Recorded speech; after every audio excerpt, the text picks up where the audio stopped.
Welcome everybody to more Kaiju July.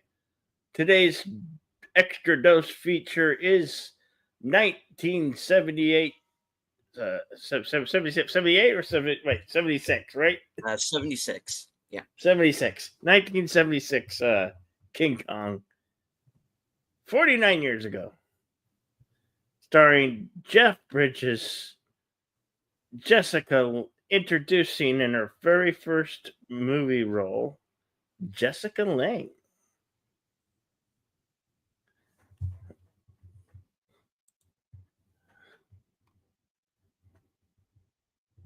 Director John Gullum, also starring Sir Charles Gordon, John Rounduff,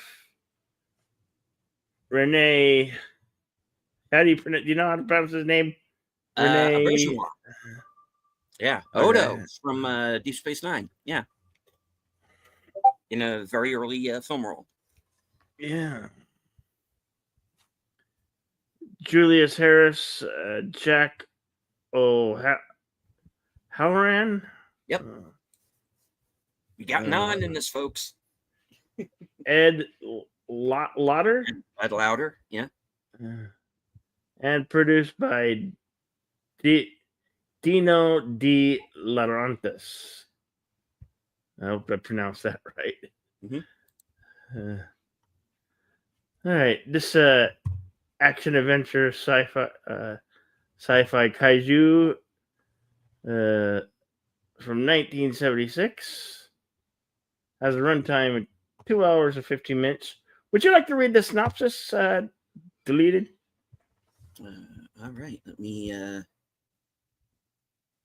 get that booted up real quick. Bear with me, folks. King Kong, 1976.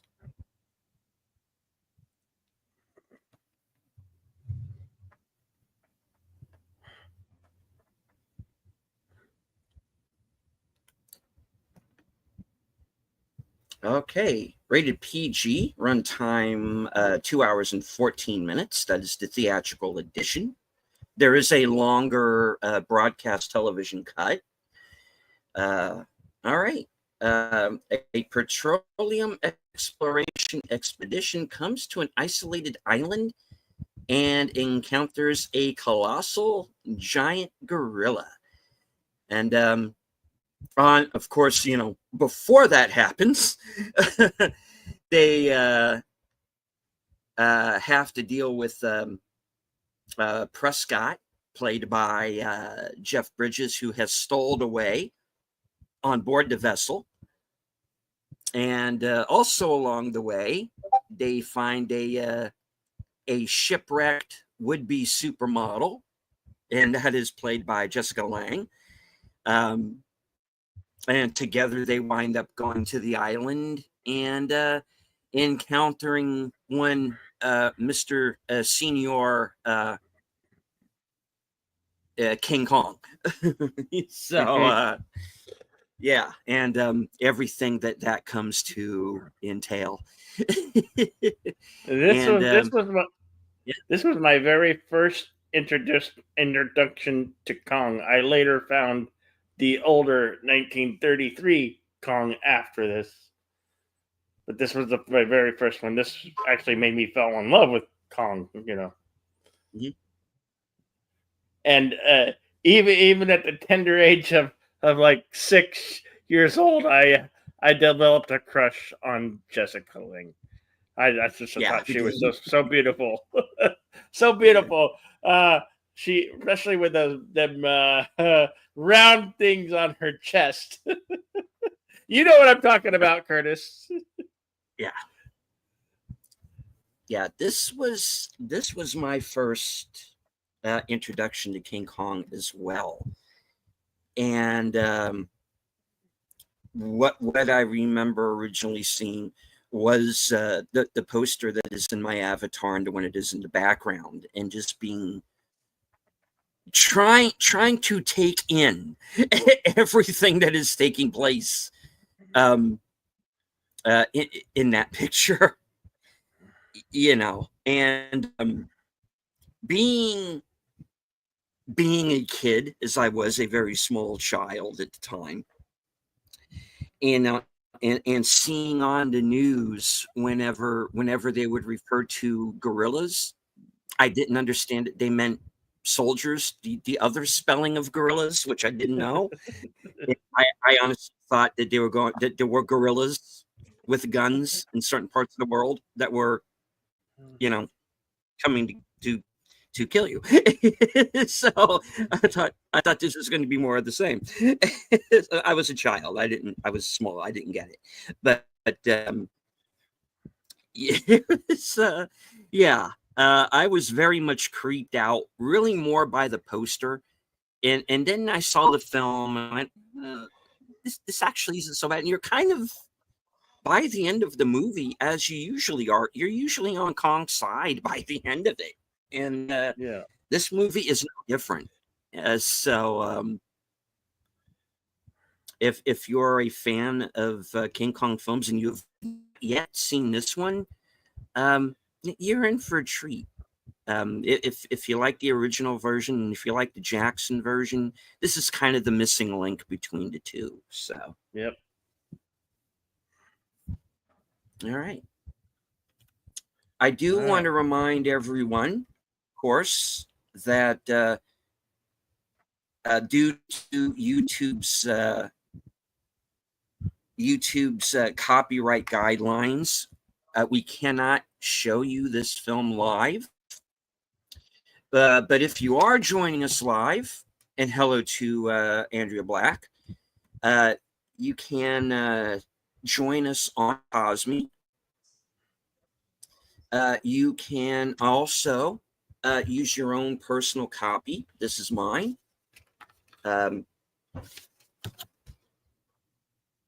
There are. This is the Blu-ray that was released recently through Shout Factory, and on this this edition, there are two versions. I know there's a bit of a glare.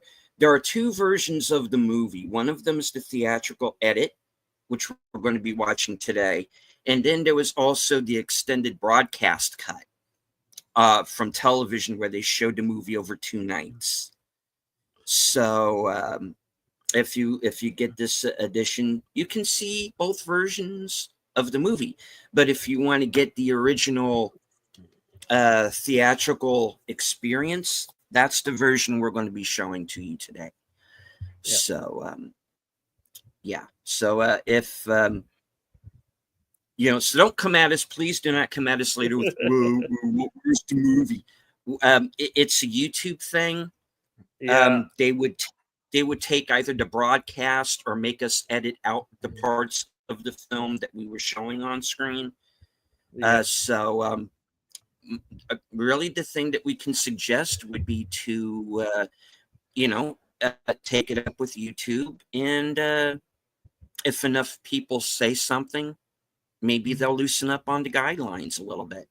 That's kind of an unfortunate thing about doing a YouTube broadcast like this from America, is that there are places across the pond, shall we say, where they're a little bit looser on the copyright. Unfortunately, we don't have that. We don't have that luxury, which is why we always suggest physical media, or Fandango at home is a good place to watch, to find a lot of the movies that we show here. Tubi as well, I'm sure, has this. Yeah, okay. Could be on Prime with AMC Plus. Enough of my yakking. That's my PSA for the broadcast. So all right, we are going to get on with it. Yep. So there we go.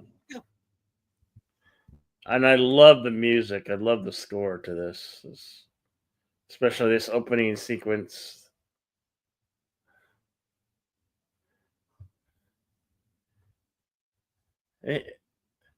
Paramount. I wonder if it could even be on Paramount Plus. It could. So You might want to check there.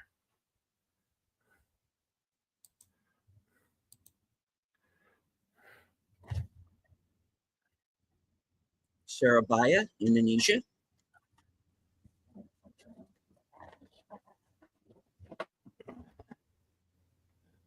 Here we have the Petrox Explorer, which is the ship we're going to be on for kind of the first portion of the film.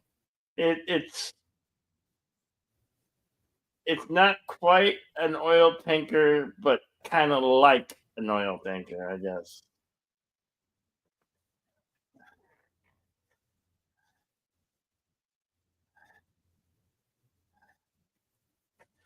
And of course, Jack O'Halloran there, who you might remember as Non from Superman, the motion picture, and Superman 2.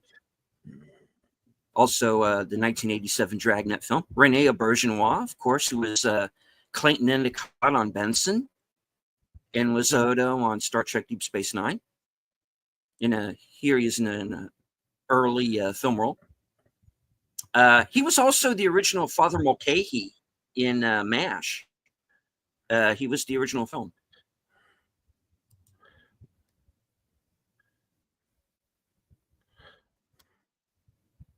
Of course, here's Jeff Bridges, kind of very much in hippie mode in this movie.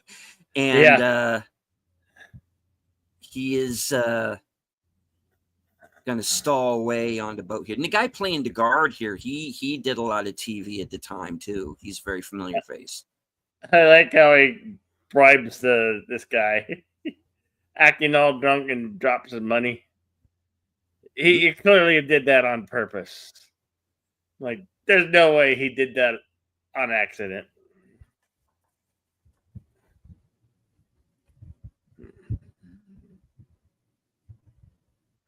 And Charles Grodin here is going to be the leader, playing the leader of the expedition. Very, very much in kind of slimy, greedy guy mode in this movie. He's kind of the man you love to hate.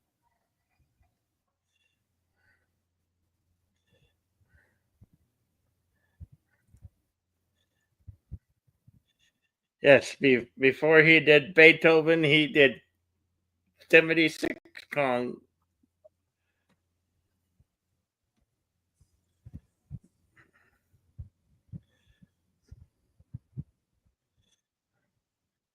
He played a great protagonist in this,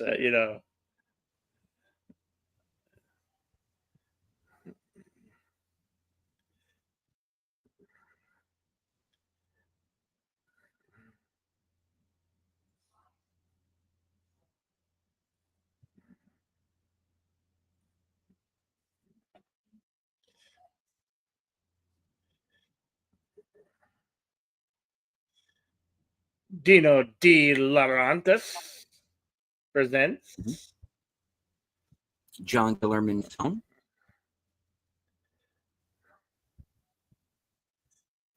King Kong. 1976.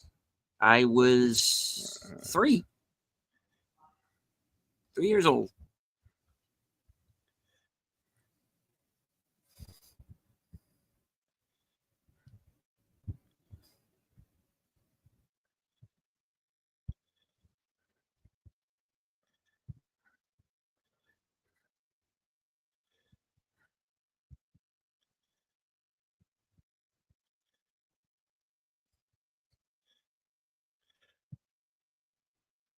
I was about 4 years old, and I think I saw it in 77 or 78.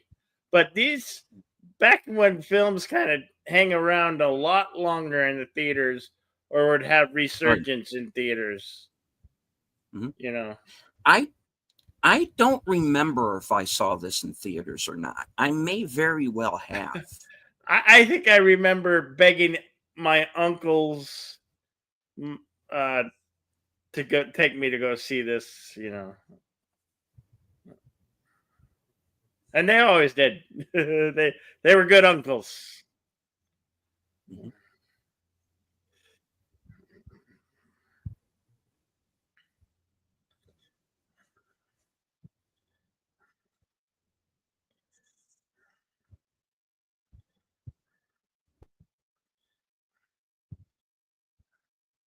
It's also used to play on HBO a lot back in the day when HBO was brand spanking new. Mhm.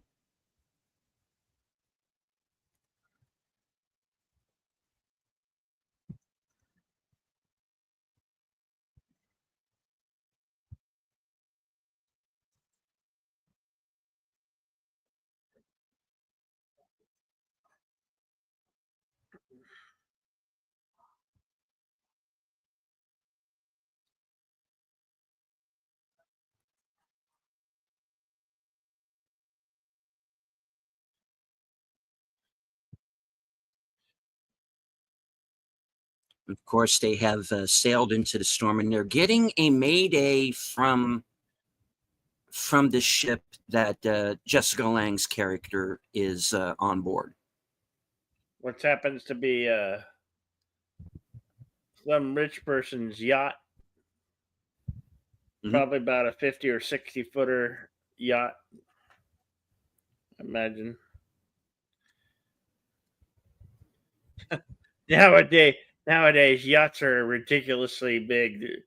They're between 50 and 80 or to 90-foot vessels, which are pretty darn luxurious, luxurious.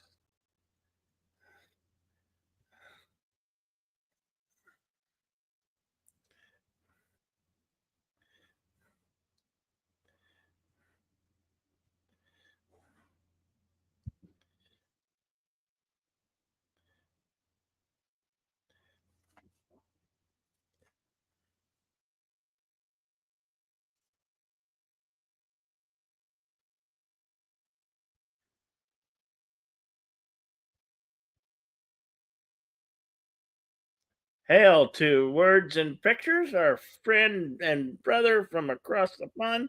Hope you're doing well and always great to see you, my friend.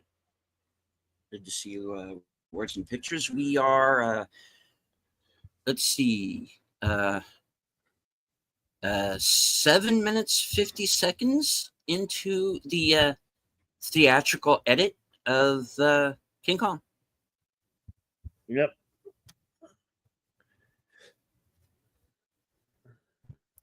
Do want to remind everybody to please hit the like, share out the stream, let everybody know that we are live today. And also make a point to say hello in the comments because it really Absolutely. does help out the algorithm. And let's YouTube know that people are in fact watching us. So every little bit helps. We're getting our core group of characters here in this scene. And we're also seeing Julius Harris, who's a prolific character actor from the time. He's also in Gathering of Old Men with Lou Gossett. He's also in Prayer of the Roller Boys with Corey Haim. I don't know how many people remember that movie, but he's in that.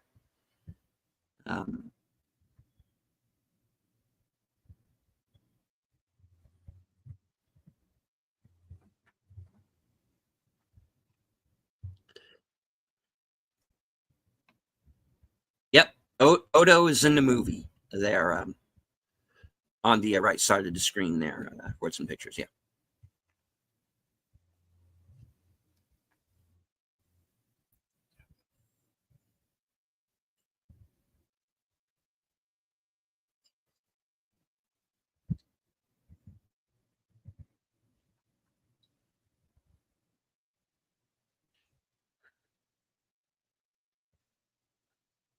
And, if I remember correctly, the guy sitting on in the second row on the left, I think he was in Kelly's Heroes.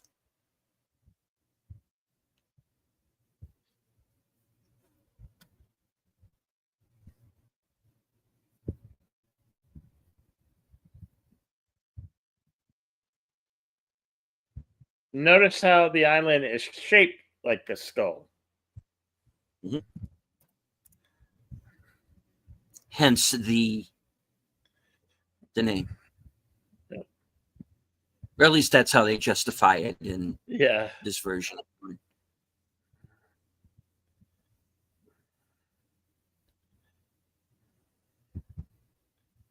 Kind of adds to the creep factor a little bit too. Yeah.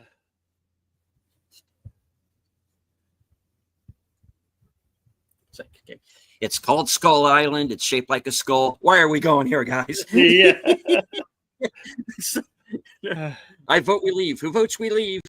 That's kind of a creepy factor that this whole island for all these years sailors have known about it, and this fog bank that would kind of set my mind at ease. It would be like, why is there a fog bank constantly around this island?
You're like, you're getting me all wrong, man.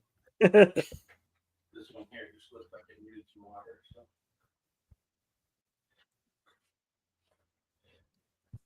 I'm just here for my rug.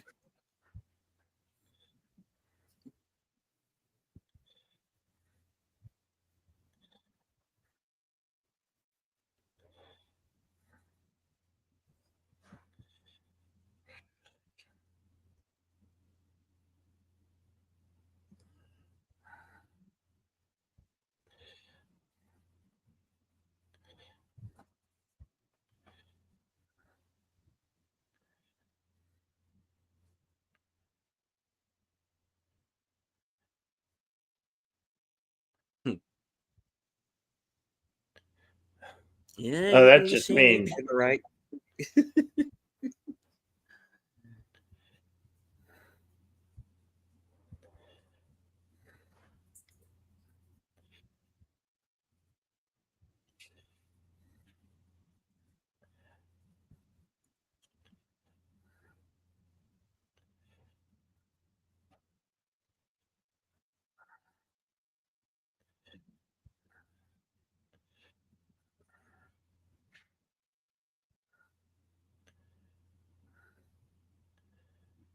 uh, they usually call them dinghies, the little rafts that are attached to small yachts.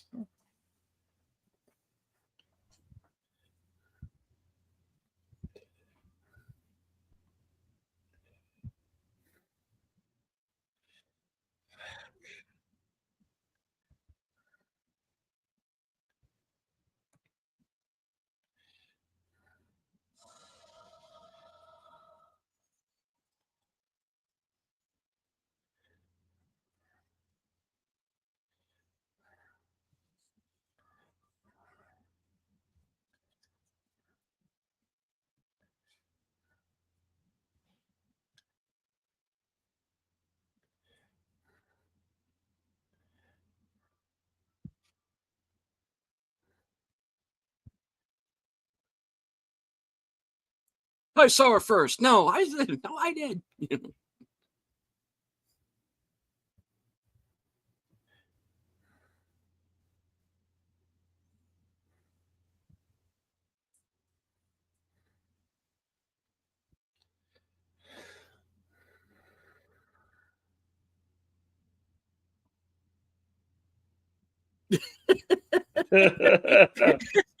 Well, yeah. You son of a cat. Who do you think you're kidding?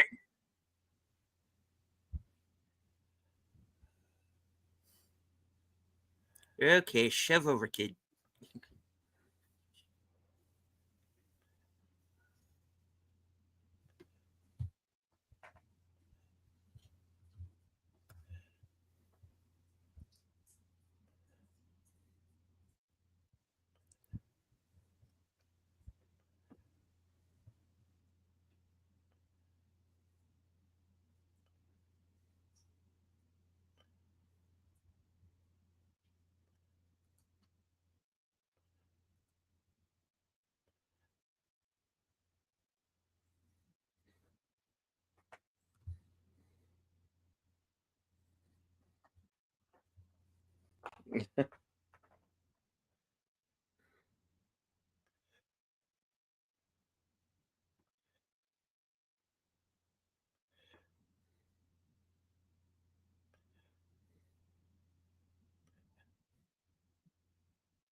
That's a little bit too personal there.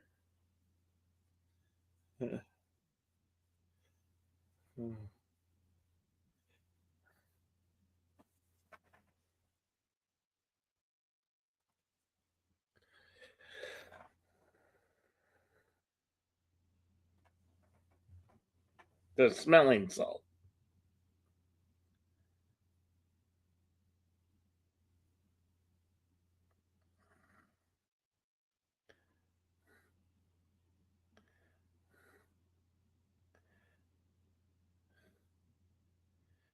She must have been like 23 or 24 when she filmed this one.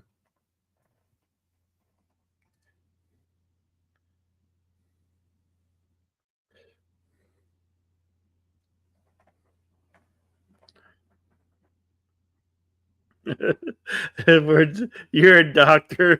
Anybody in that situation wanted to be a doctor.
Okay, so Fred has checked out Prescott. He's who he says he is, and turns out he has some medical training and was in the Navy, and Yeah. he's on the level. And of course, Jessica Lange asking about Harry and everybody else who was on the yacht, and Yeah, Harry. Yeah, we won't be seeing him. Harry is not appearing in this film. No, because he's a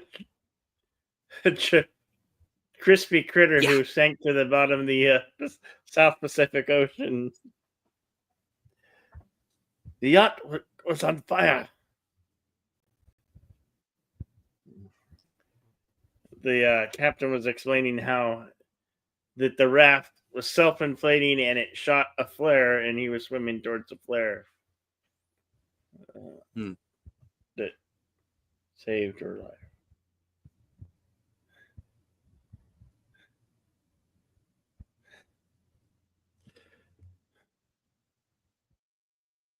The Pacific is a very, very large ocean. She got very, very lucky. It's big, it's blue, and it's got a lot of fish in it. Sorry. It's different. A lot of sharks. Shark Week starts tomorrow.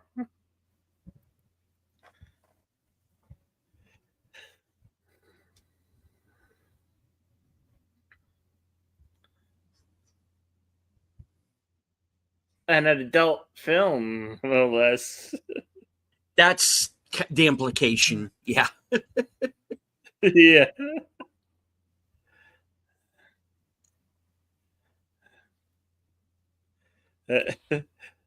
And she just named the same Yes. movie.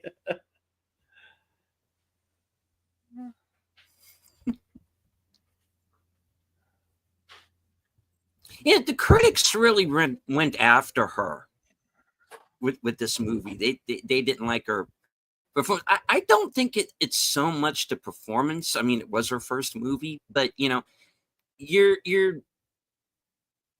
I think it's just more the way her character is written in this, Yeah. because there are several points where you're wondering what the hell is she on about. you know um She's playing a somewhat southern gal yeah. who, and a blonde. They were really they whoever wrote the character wrote it as like a dumb blonde southern gal who wants to become a movie starlet. Hmm.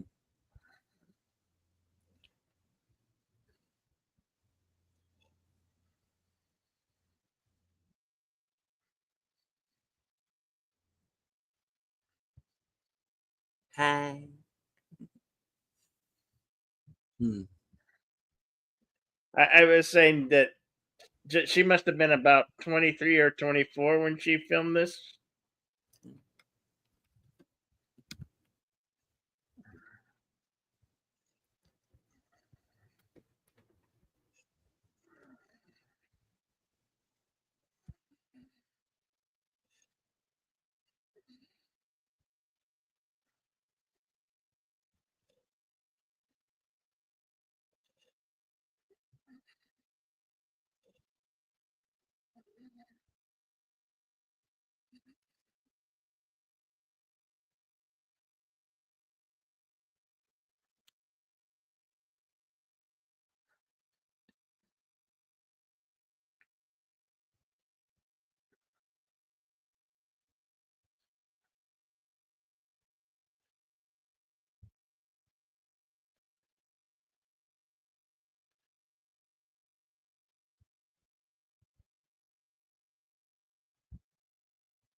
Dun, dun, dun, dun, dun, dun, dun, dun. Sorry, wrong music.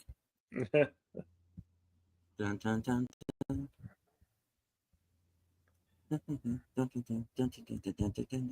Sorry. I think King Kong needs theme music.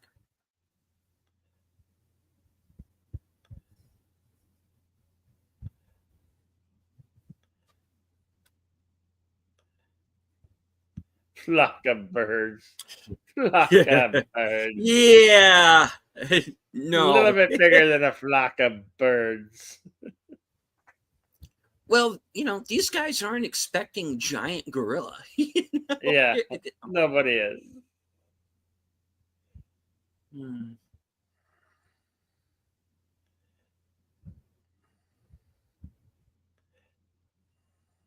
Hello, you can't come through.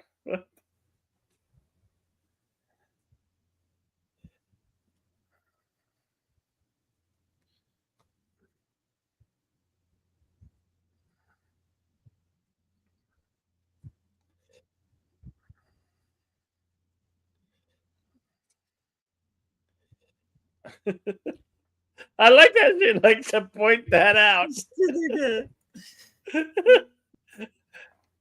It's quite comical. Can't argue with that, I guess. Yeah.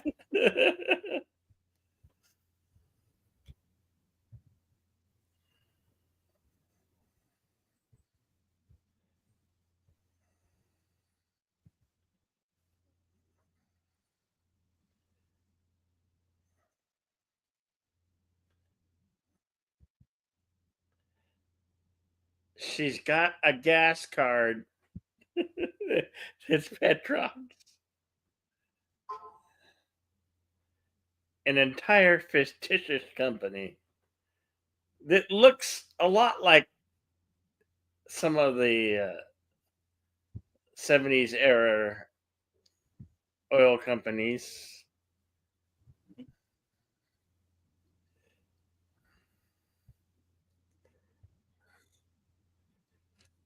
Excellent.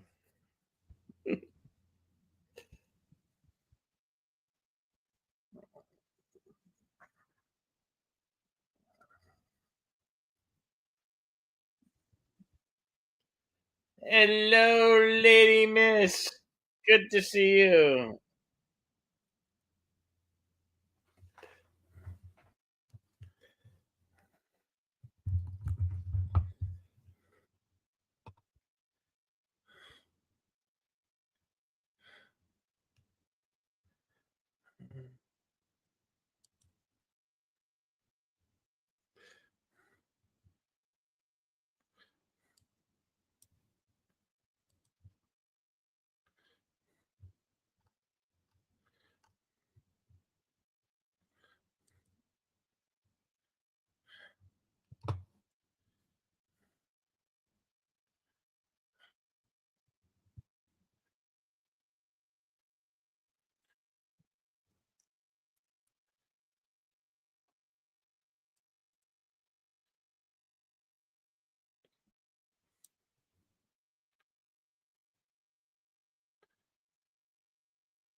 This is actually in Hawaii, doubling for Skull Island or the island.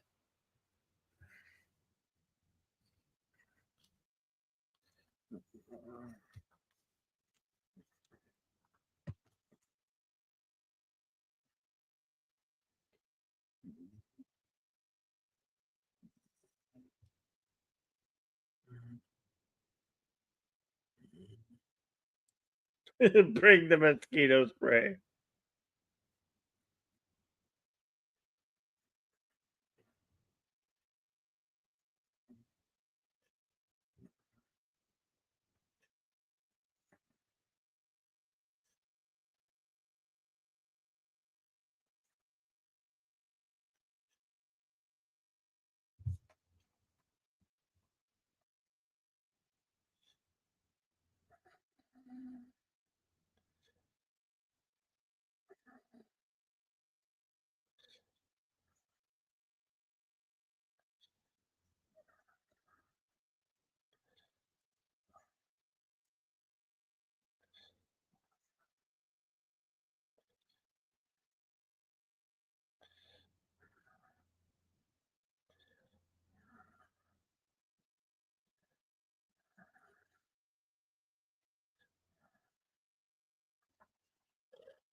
Well, whatever you say, Mr. Lebowski.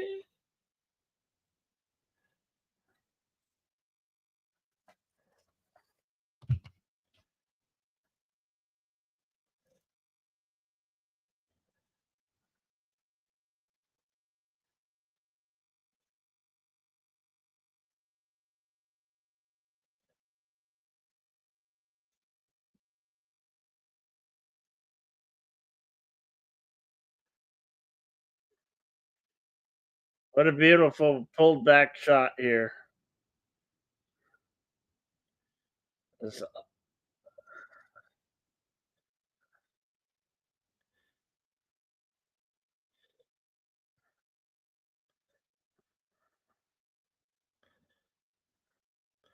this is obviously the big island in Hawaii. Hawaii.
You were saying?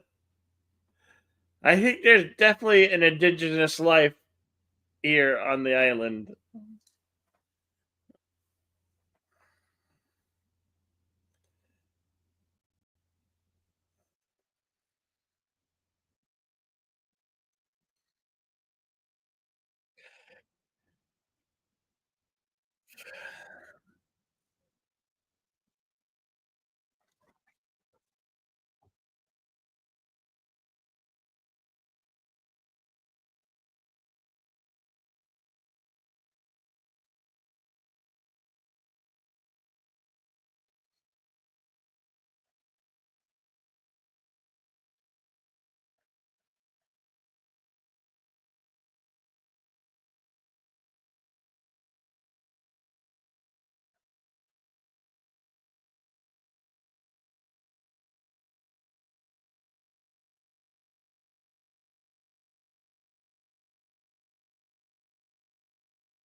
That's a stand-in. That's the groom stand-in.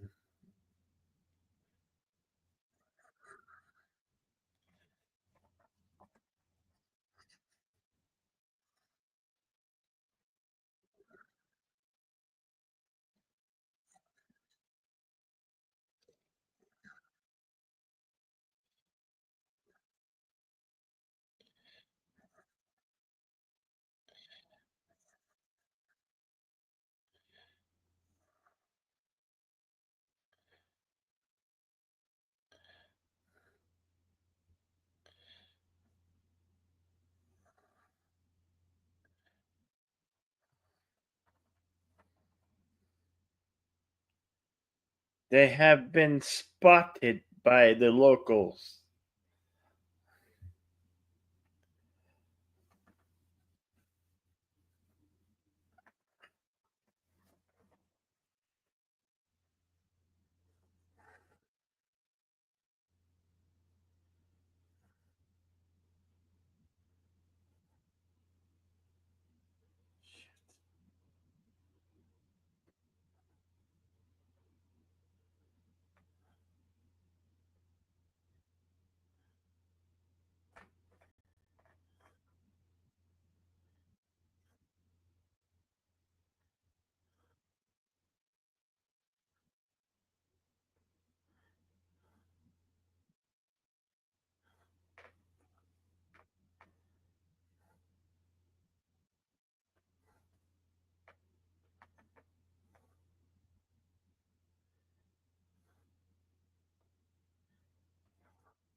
Welcome back.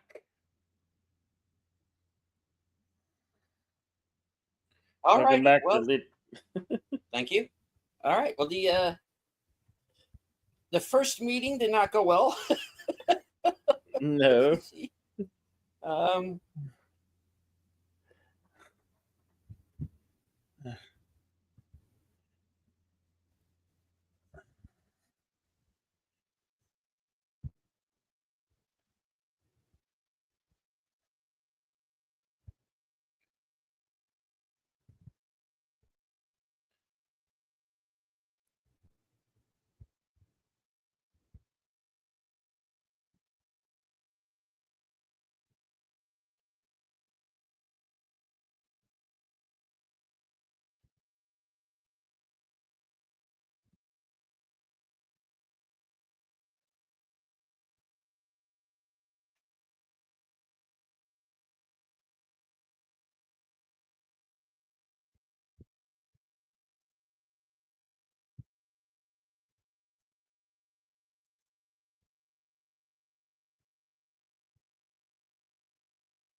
and then on to Portland.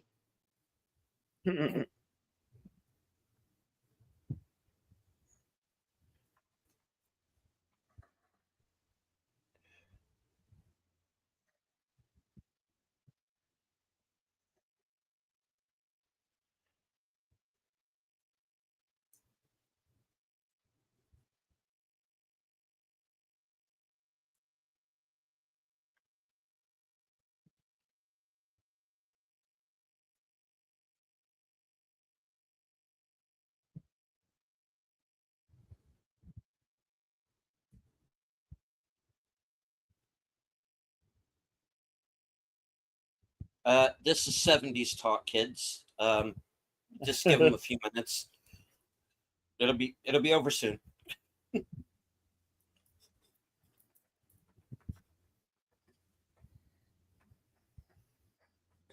Sure it ain't that adult one.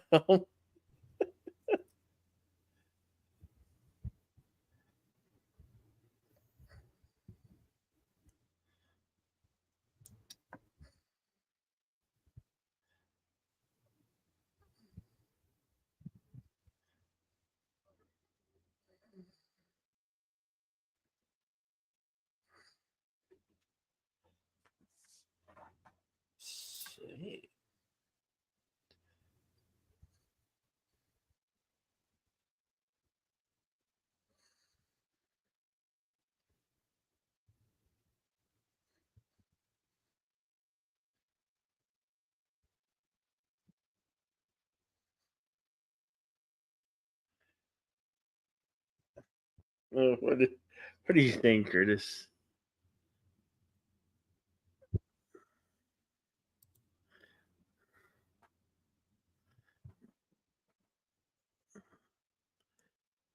No.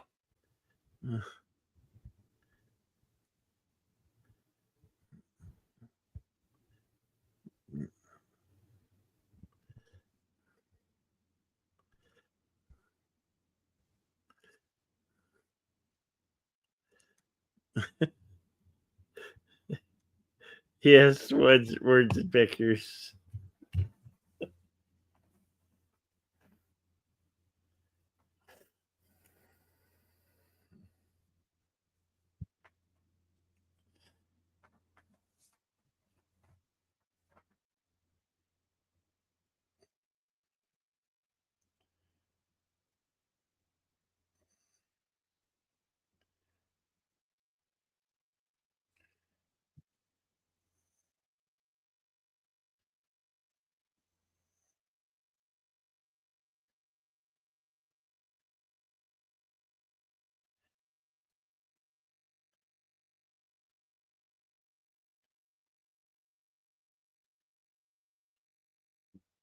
The indigenous life forms left something behind.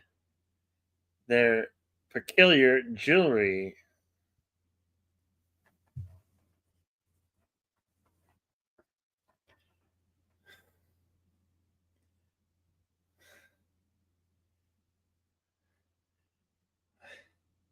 And how great the indigenous life forms residents are great at making jewelry out of seashells.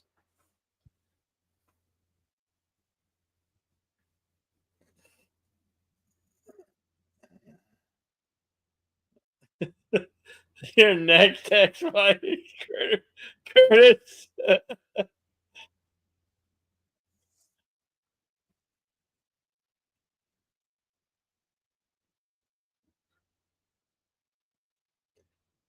It's quite a revealing outfit. A lot of skin being shown.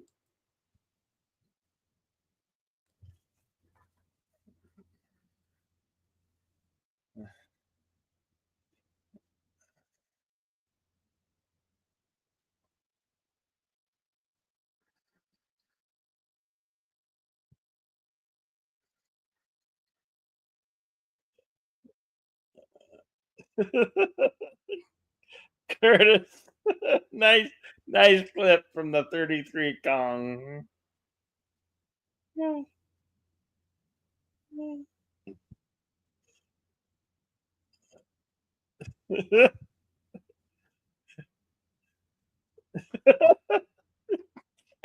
Curtis, you're cracking me up. Tired midnight blogger, you're cracking me up, man.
What tarnation?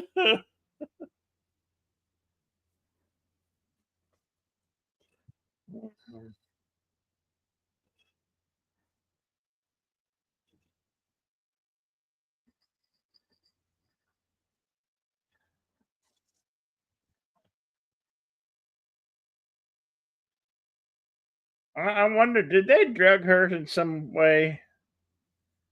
Give her a Yeah, drink? I think that's the idea Uh, that she they kind might of, have. Yeah, they give her a beverage that had something in her.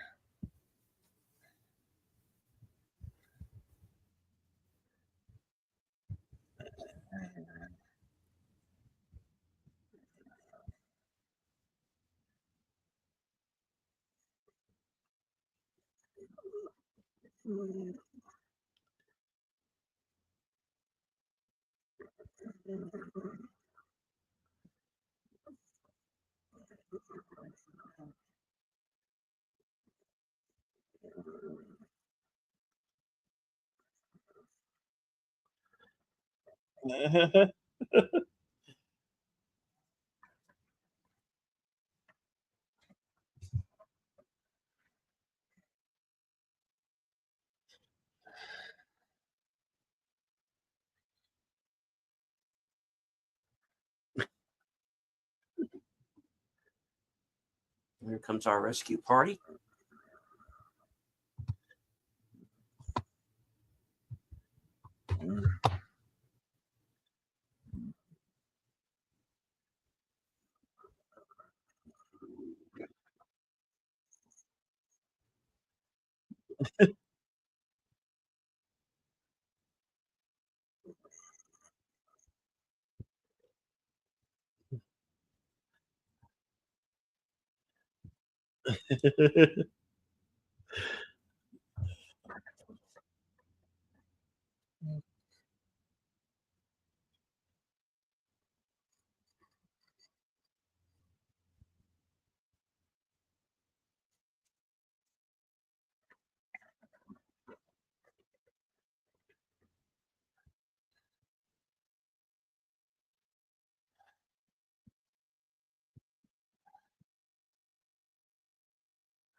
No CGI whatsoever. Practical effects all here.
Kong has accepted his new offering.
Yeah. I think that was an ad lib Jeff Bridges line. That's a footprint.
Kong is admiring her beauty as she awakes.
They really did a good job in finding the sound of Kong. I feel. I'm sure it's a lot of different things mixed together, but damn, Mm. when you hear that Kong's roar, you know he's mean business. That is a really good on-screen movie monster.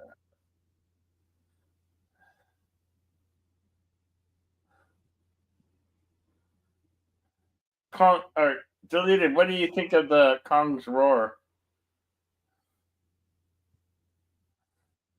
Yeah, it is probably a number of different elements. I'm sure it's different animals. Sometimes they get like like voice actors and stuff to come in and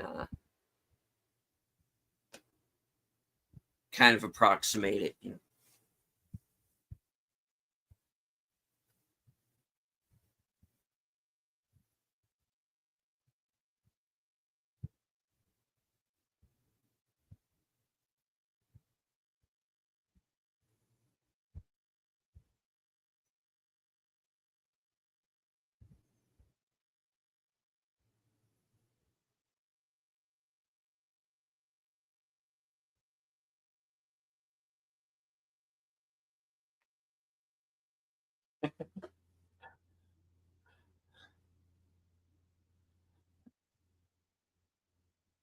Oh yeah, sweet talking's just gonna be a work of.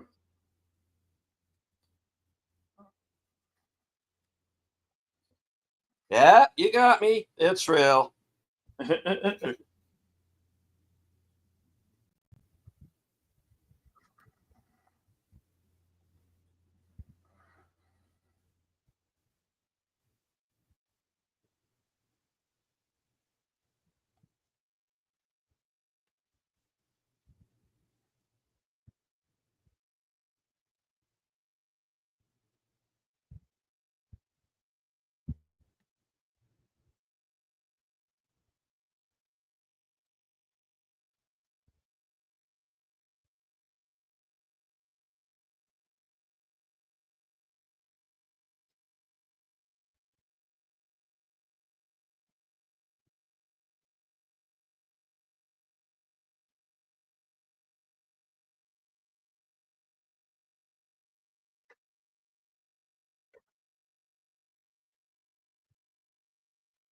Don't upset Kong.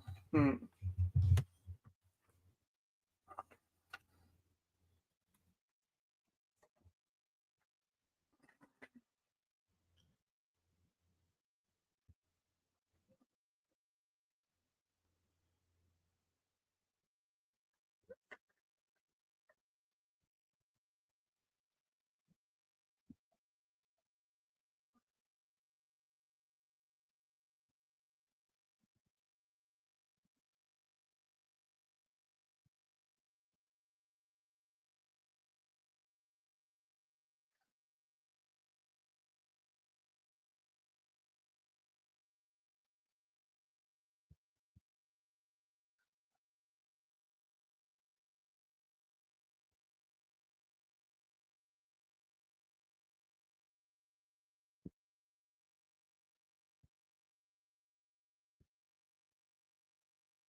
So she went to twist. Yeah.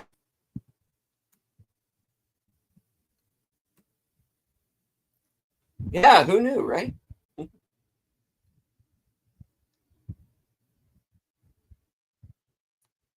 And of course, Fred finding out there that basically the oil is no good. So he's coming up with a second plan here.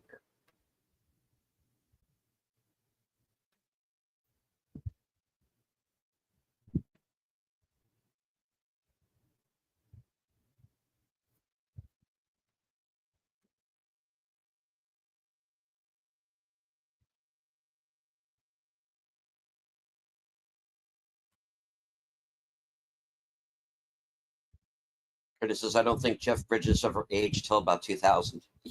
Yeah, about, yeah. Yeah. Whoops. Oh, not a good idea. Not a good idea at all. You pissed. You only pissed him off. Don't piss off the 50-foot gorilla.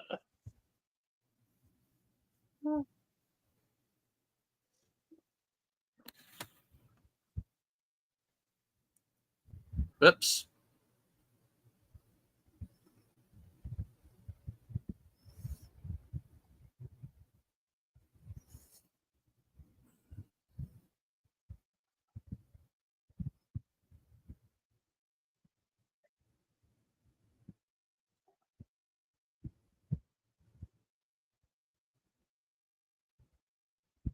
Carnahan's gone.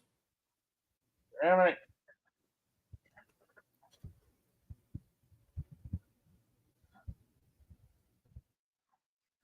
Ooh.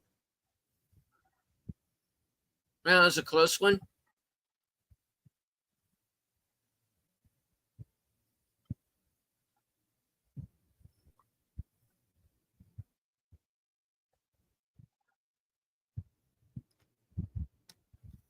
Words and Pictures wants a timestamp. I've got 1 hour, 14 minutes, 43, 44, 45 seconds. Yeah, one Yeah. 1 hour 14. Yeah, 53. This is the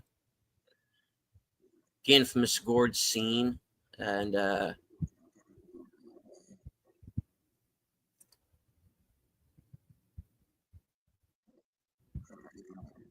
Jack is stuck in the a hole on the side of the cliff there where Kong can't get to him. Bonus survived. Carnahan is dead, as are Joe's dead. Jack Holleran's dead. Yeah, this is pretty much where we lose the bulk of our main guys that we've met up to now.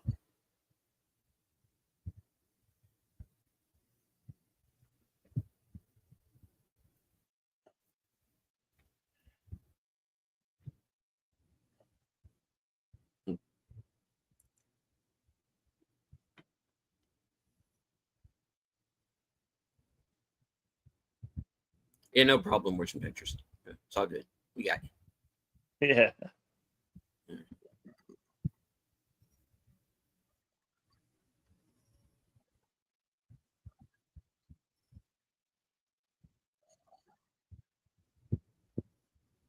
And thank you to everyone who is still sticking with us on Cosme.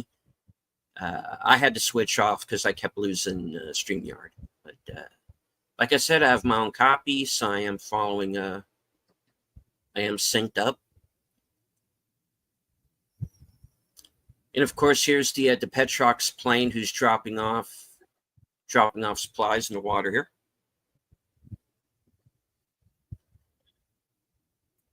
Roy's at base camp on the beach with Fred.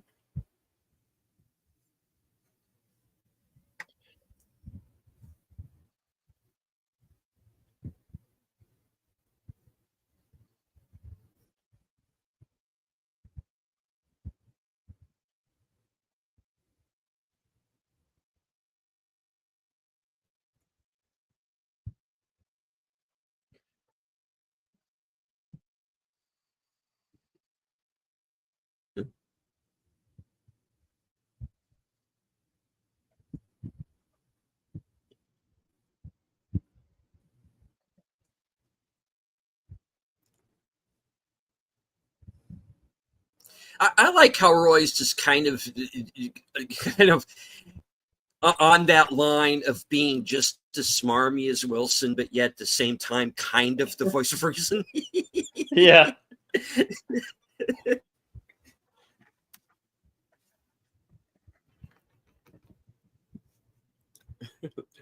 No wonder the Dominion decided to invade. Yeah.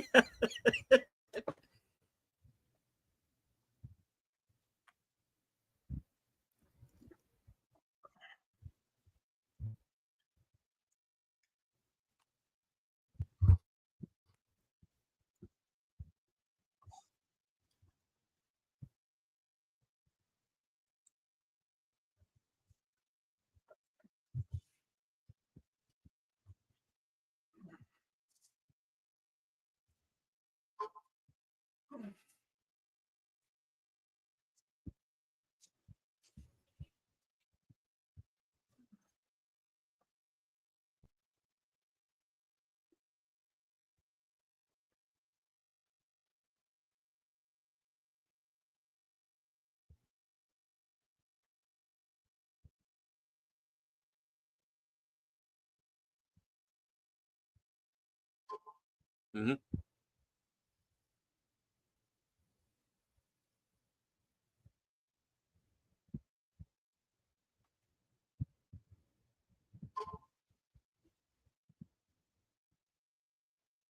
Yeah, that says it all.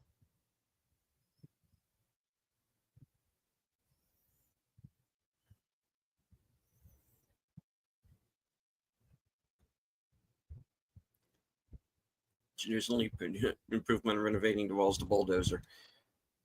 Keep the wall the way it is. This is fine.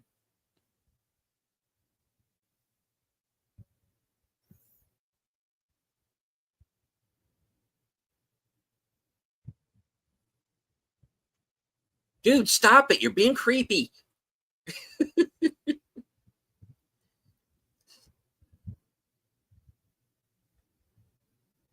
I'm a woman. You're a giant ape. It'll never work.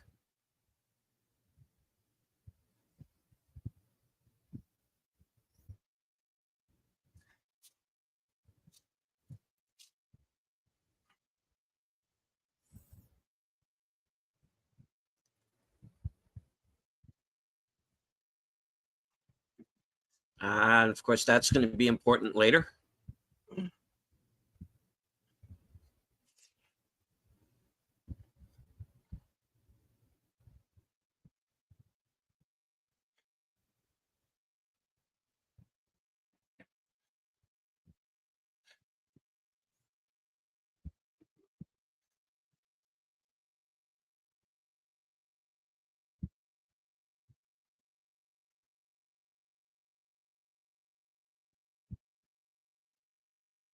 Kong, you're getting a little bit fresh, buddy.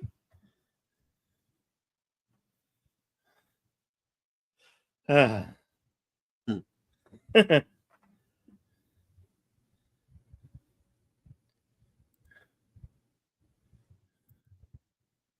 Da-da-da.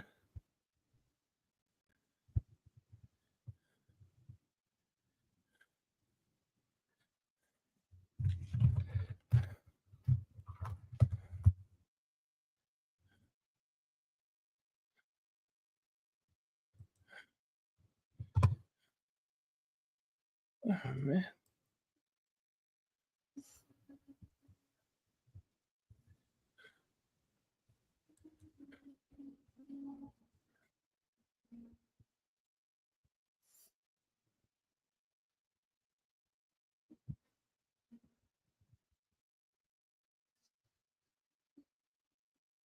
Oh, crap. It's that way, Basty. Oh. Okay, you're back. Yeah. All right. I had to fix my audio. All right. We're at the giant snake sequence.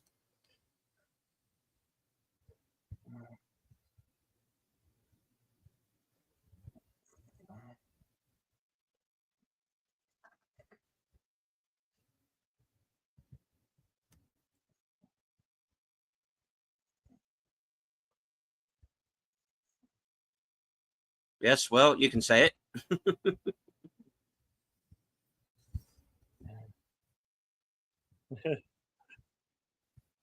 Kong gets a little jealous here. Wait a minute. He's got my girl.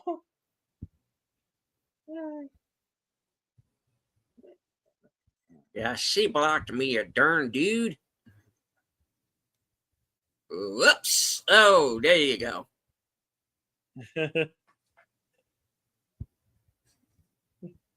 9.0 side move. Curtis.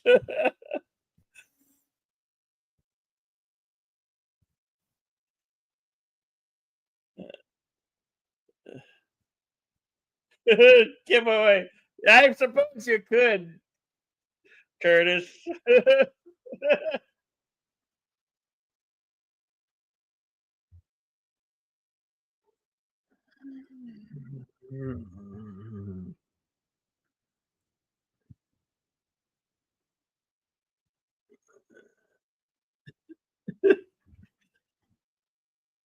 You got a what? What Jump. for? Ah! That's no. That's a cliff dive.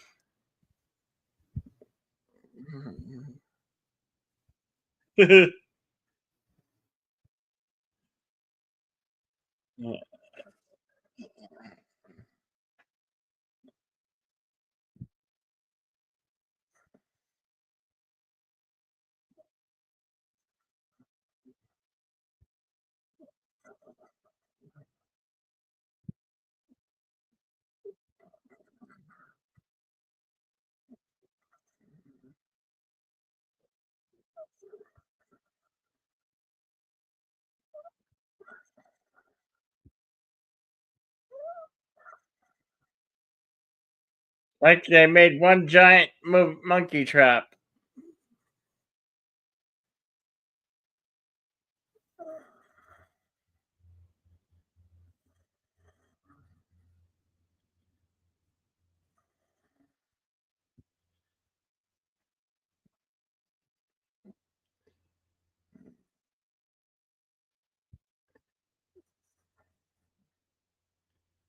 Oh, yeah.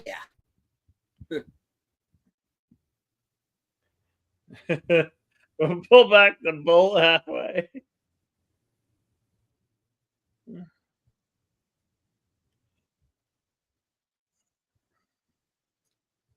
You know, this season of American Horror Story is not what I was expecting at all.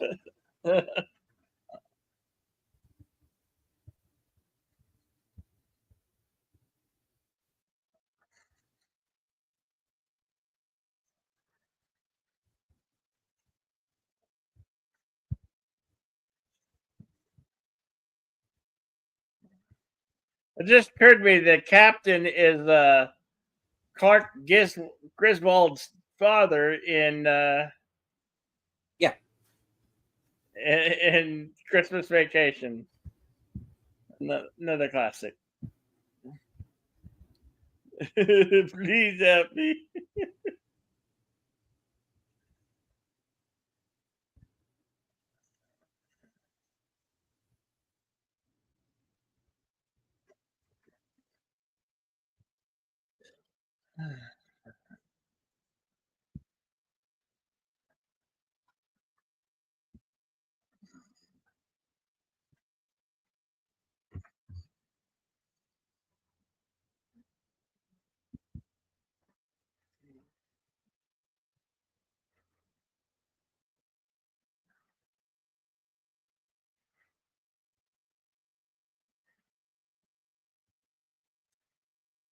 No, no, none, none, no, none at all.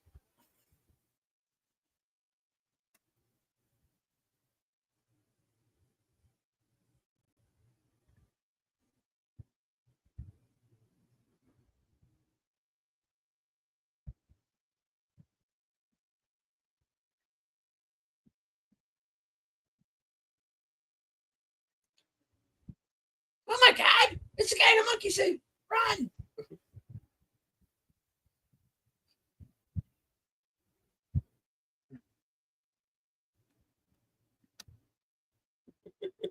Yeah, I noticed that too.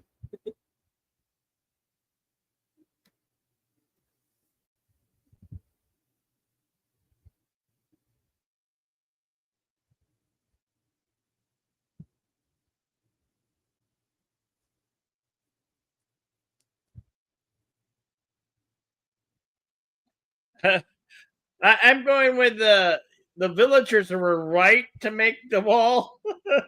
Yeah. I see a gorilla that big. I'm definitely gonna build a wall to keep his ass out. Yeah, that's a pretty good idea. I'm as mad as hell. He's not going to take it anymore.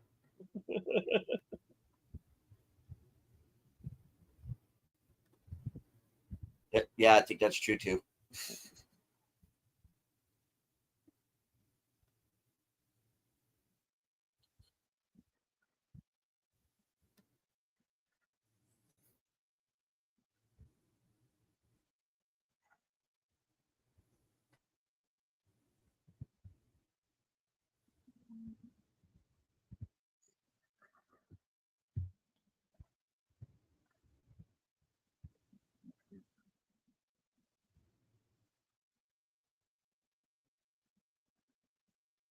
Here's Johnny.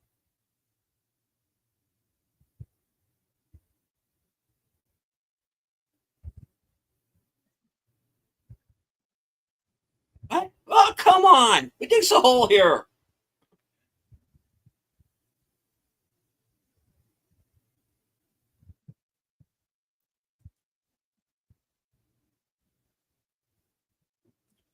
Other chloroform dumps onto humans, and Kong takes them all back to his giant dollhouse to play with them. Yeah.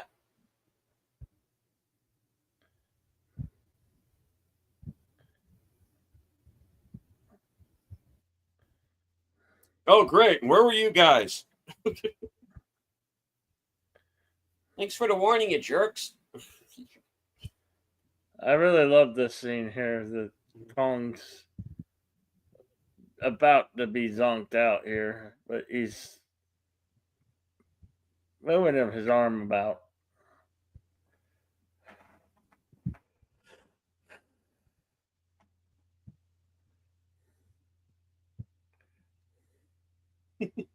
Criticism deducting 3 points for a trap actually working.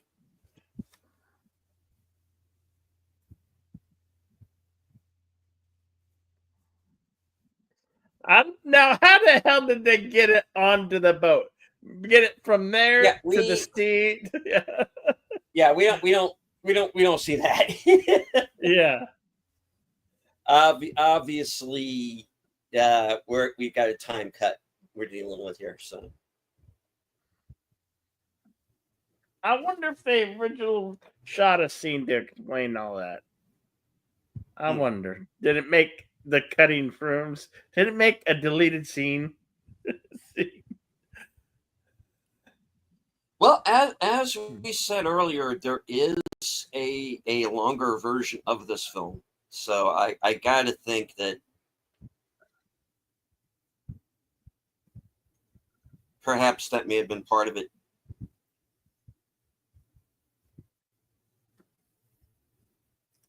But any time Kong is taken from either Skull Island or Hollow Earth or wherever he may be, or just randomly in Japan for some reason, you never quite find out exactly how he got there. You don't normally see that.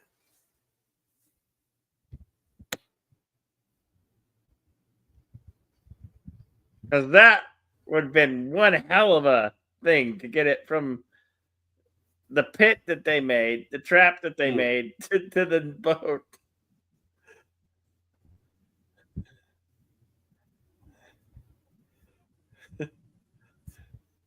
They teleported him to. Yeah. Yeah, they teleported him. That's a Fortune Pictures is the gate coming down to giant from the prehistoric past, entering the modern world. History meets modernity. Modern humanity captures rather than lose a D8.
This this this Midnight Run prequel is weird.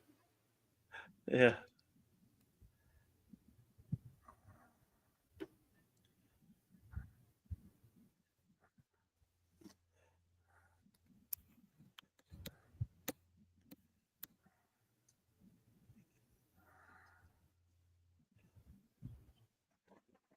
I liked him in Taking Care of Business with Jim Belushi.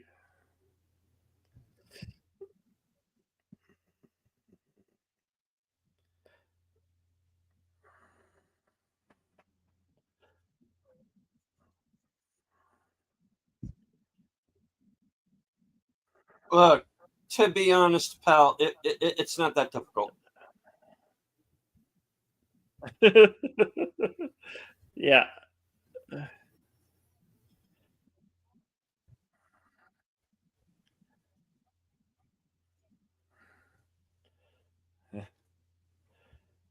Boy, it must have been a lot big dollar amount for him to, you know,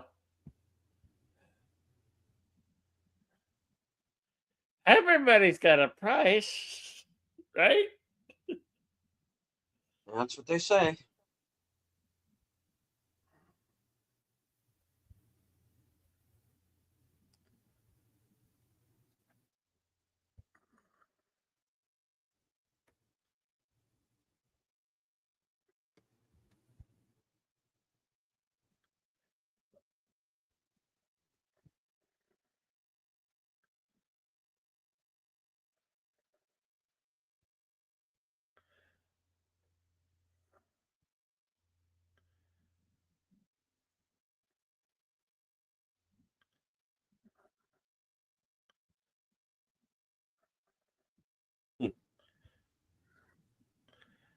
Ain't nothing like a scarf to set a giant gorilla up off.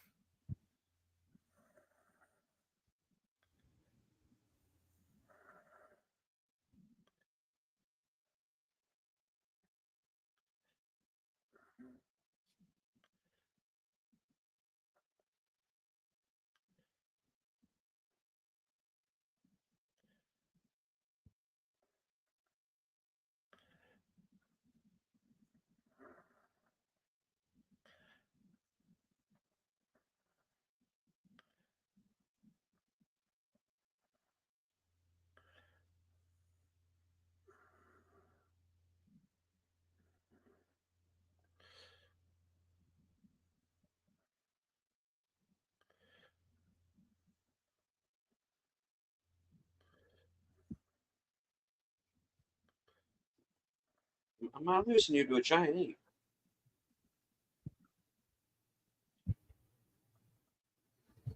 And the answer is yes.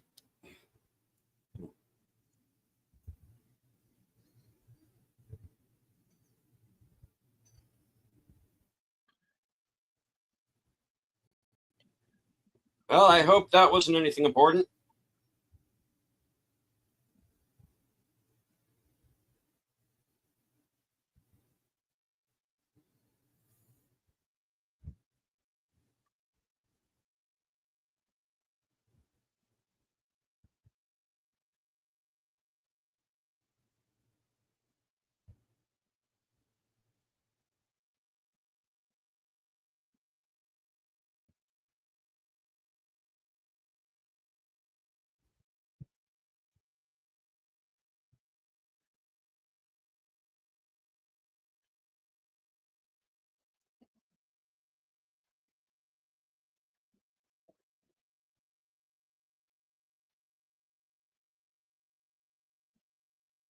You should have never put a 50-foot gorilla on your boat in the first damn place.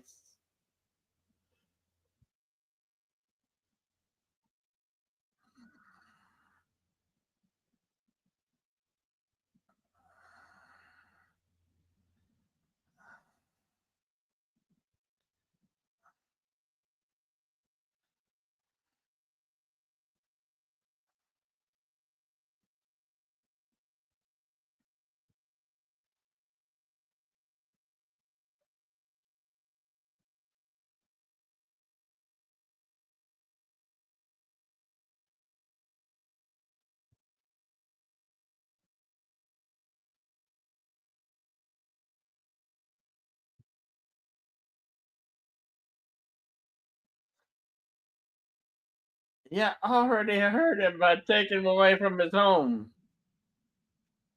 Oh! Oh, nice catch.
Hello, Daniel's Hot Topics.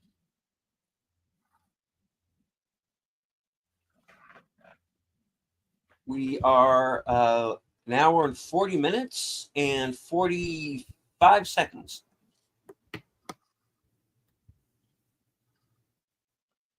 Yep, about to come into the third act of the film.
And of course, cut two.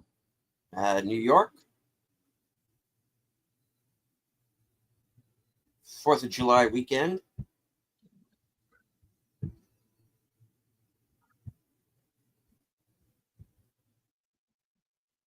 And Wilson's big plan to show Kong off to the world. And Hello to Big Al Presents, No, Big Al. host of Films with Friends, creator of the 10-Word Review. We were just on Films with Friends last night. We watched Tucker and Dale versus Evil. So please check that video out. Mm-hmm. As well as Al's other reviews. F1, Karate Kid Legends are just among some of the latest. And hello to Daniel Berry Sports Highlights. Hello, Daniel Berry, Sports Highlights.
This the commercial on this whole thing is all so 70s ish. They really caught the essence of the 70s here.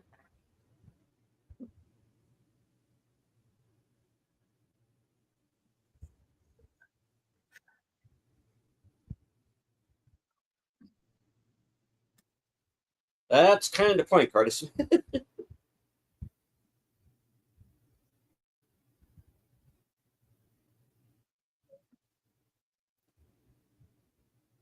The only thing they left out was getting Evil Knievel to jump over King Kong. Yeah.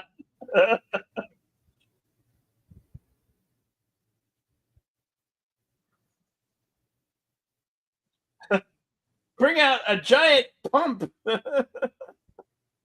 fuel pump.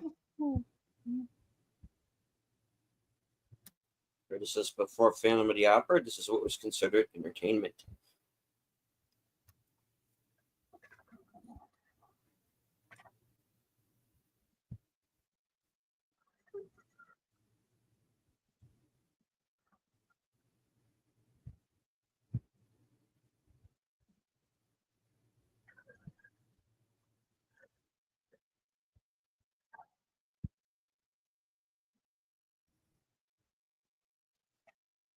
How they got the Burger King crown on his head, I have no idea. But there you go.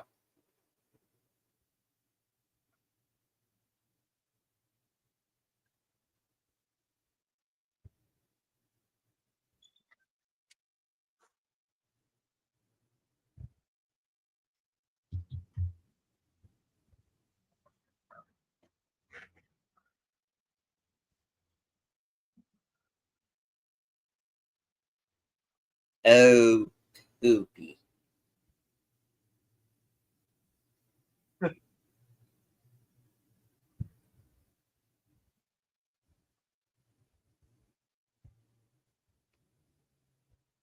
Yeah.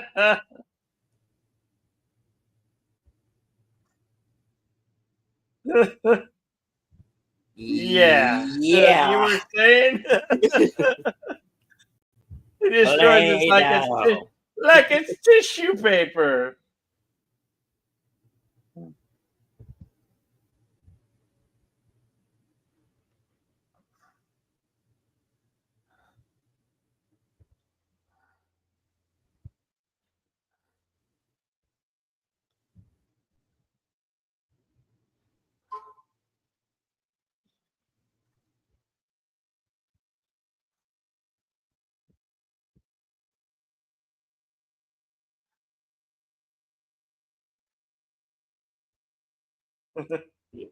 Evil Knievel would have been amazing. I know, right?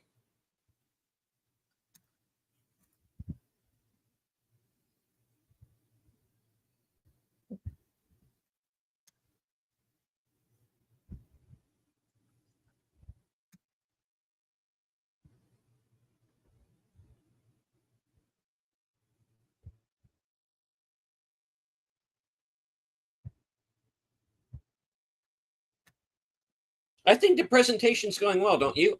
Oh. Yeah.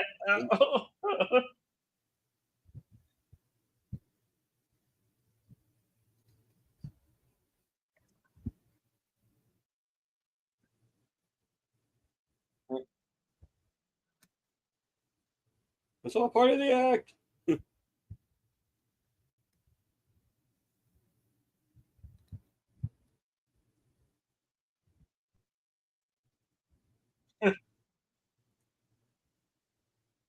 Yeah, Fred, you had this Yeah. coming. Goodbye, Fred.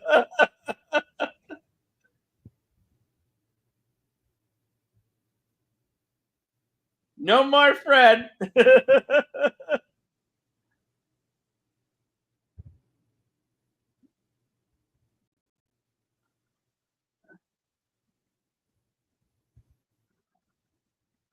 Jack freaking Prescott.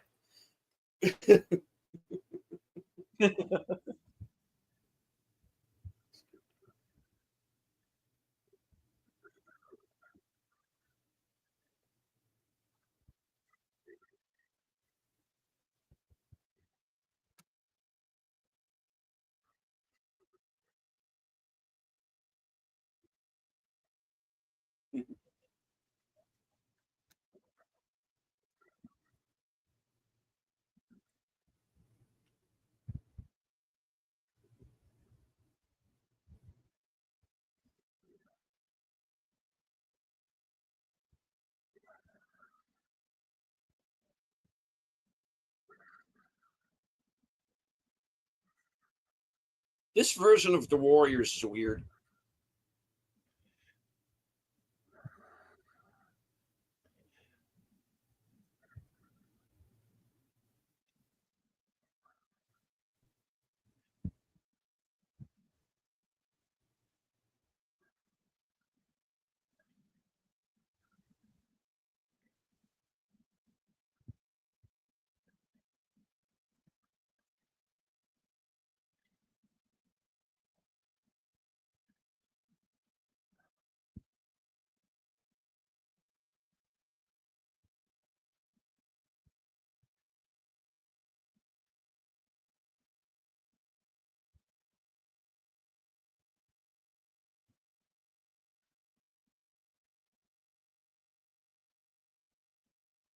Today was a bad day to ride the L train.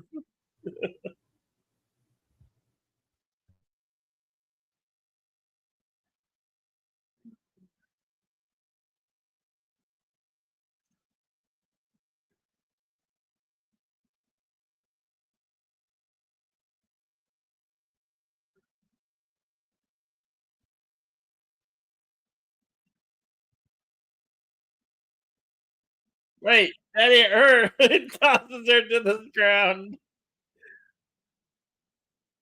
Whoops. That one might have been better than what you had. Poor girl, her only mistake was wearing the same type of colored dress as it that Dawn was wearing.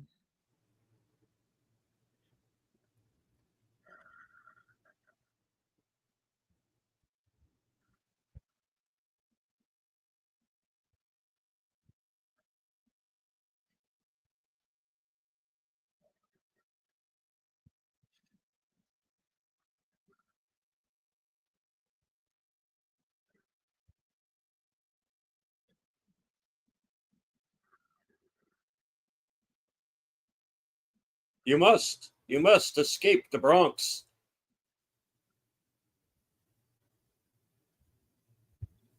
Something House Company.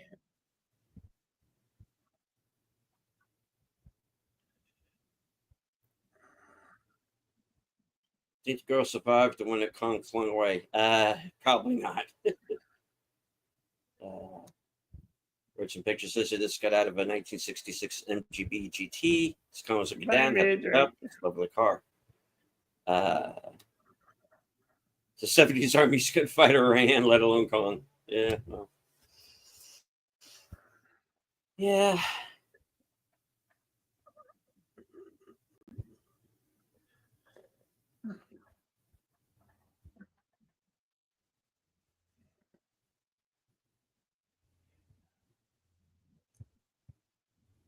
Oh, look, it's Cheers. Yeah. only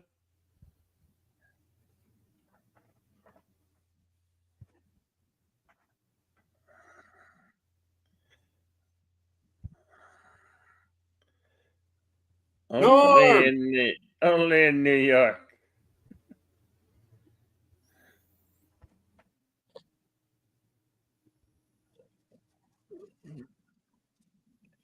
Dude, you don't want to swim in that river.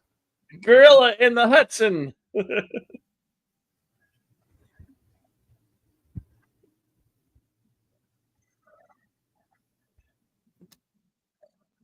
Yeah. Connor's destroying the city. Let's have a drink. Yeah.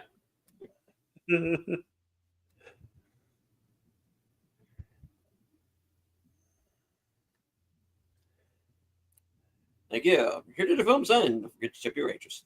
Never leave home without your Diners Club Uh, card. was Or that the Master. towers? Yes.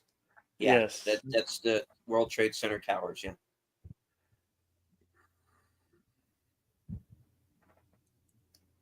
Newly built at this point in time.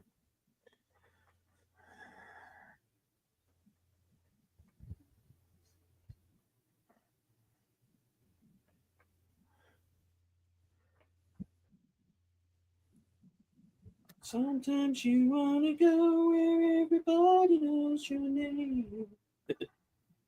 And they're always watching. Want to go where everybody knows your name.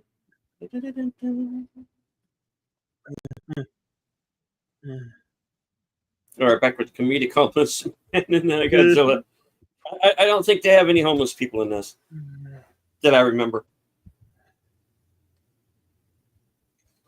Go! Oh, Jeez! don't piss on the electric fence, Kong. Damn it. Oh, he ate the light.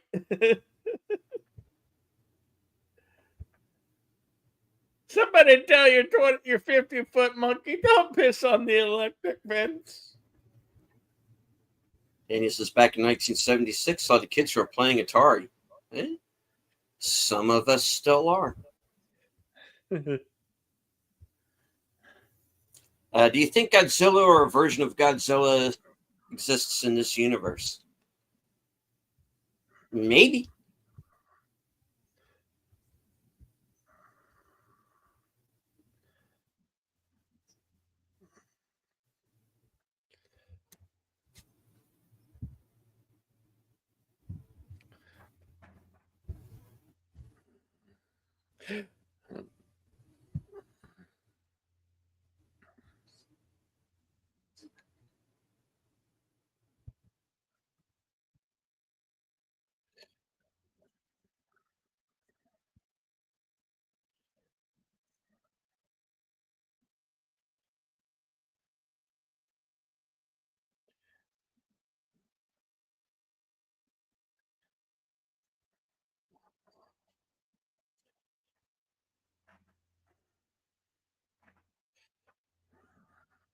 I'm disappointed it's not the mayor from Ghostbusters.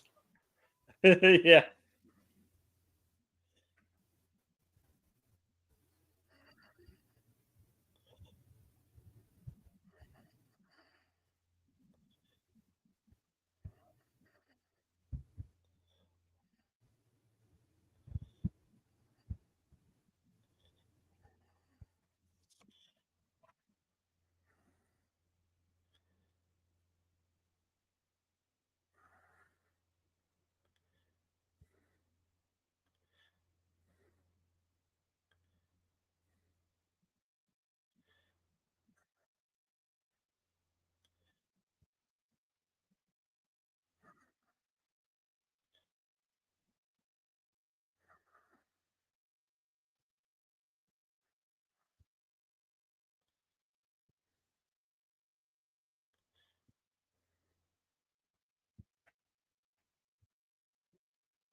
I don't remember if King Kong Lives was supposed to be like a legit sequel to it or not, Daniel, but it might have been.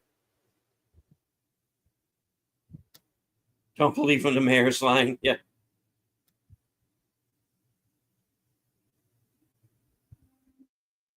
You had one job. Prequel to Four Rooms is weird. Yeah.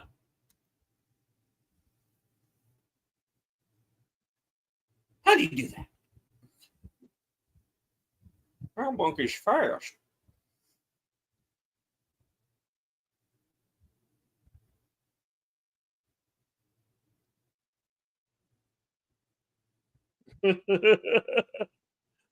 Jesus.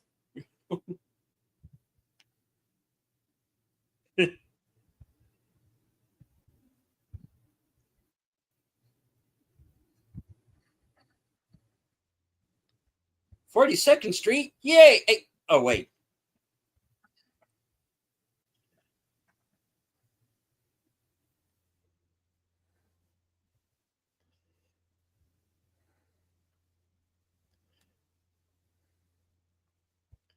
This is kind of hard to see. Watch now. Yeah. Yeah, it is.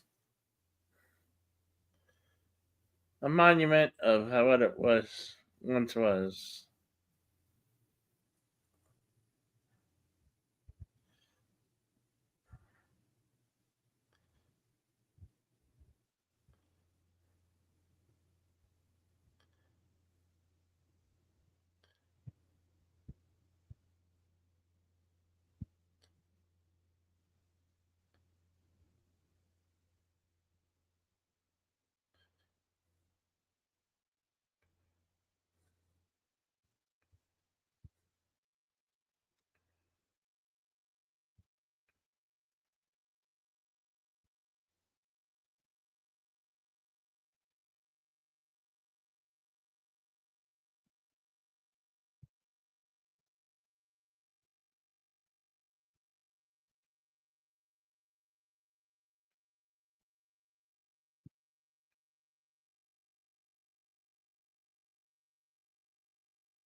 There he goes.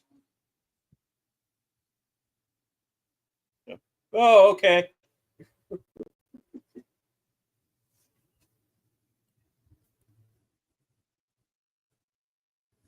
Now this helicopter's coming to wipe his ass out.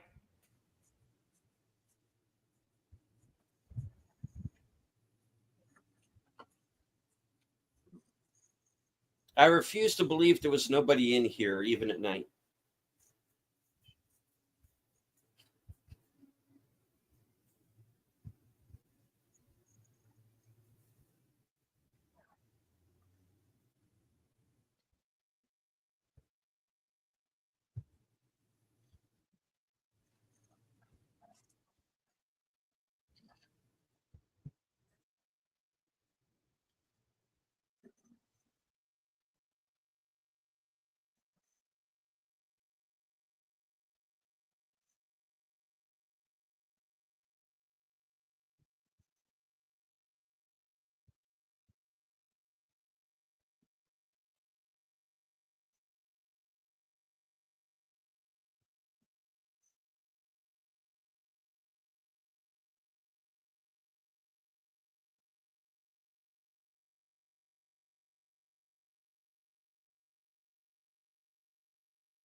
They run on somebody else's orders.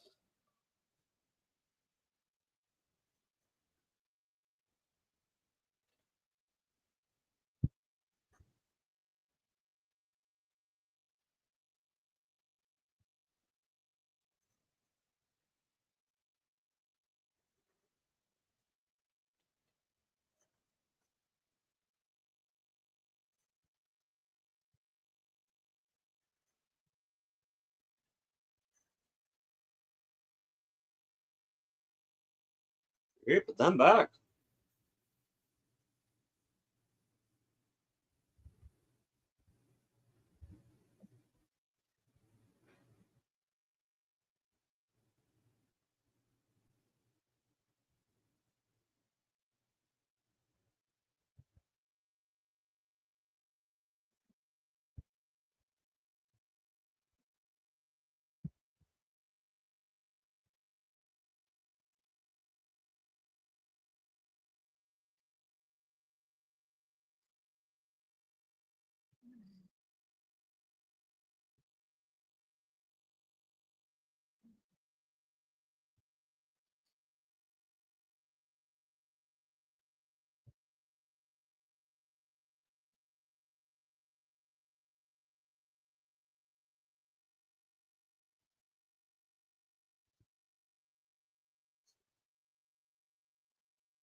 Here we go.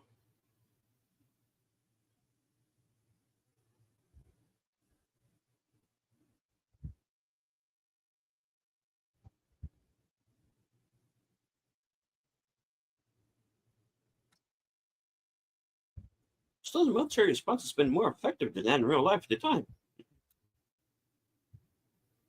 5 reporting in. Simply Red reporting in. Oh,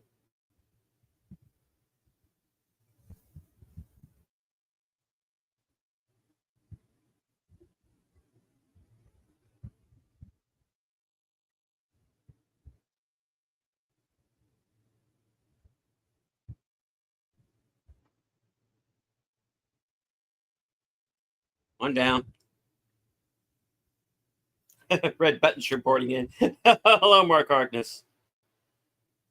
Catching us right at the end of the film here.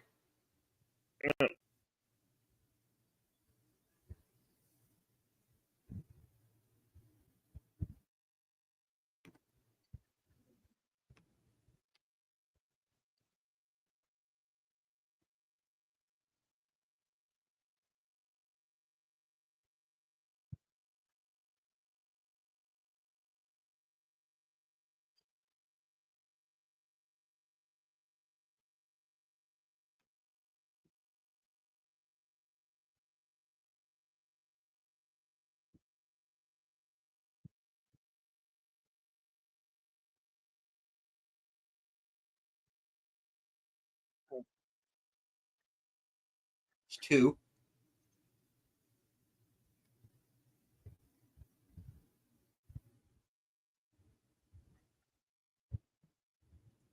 What a crummy deal Kong getting. I mean, he got kidnapped from his home, all for an execution. Really horrible. You kidnap me and then you shoot me.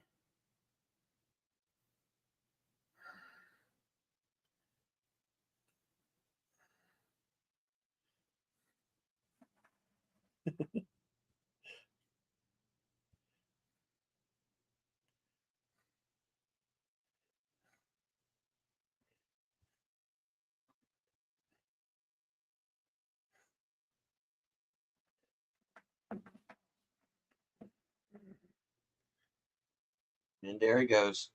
Oh.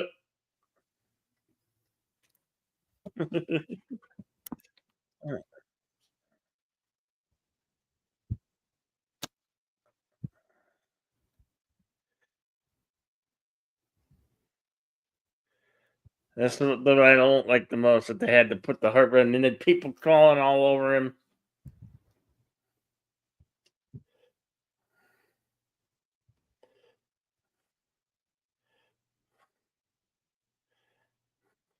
Well, she got down really fast.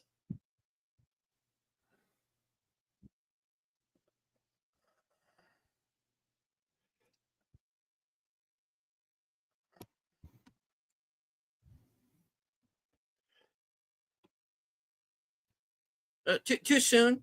Words and pictures. Too soon.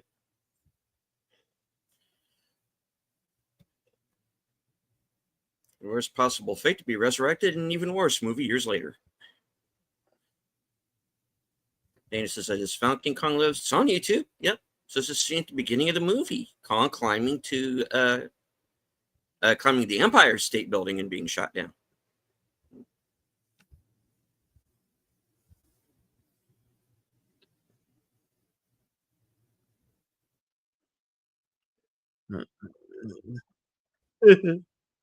Yeah. She kind of just did teleport from the top of the building to the bottom.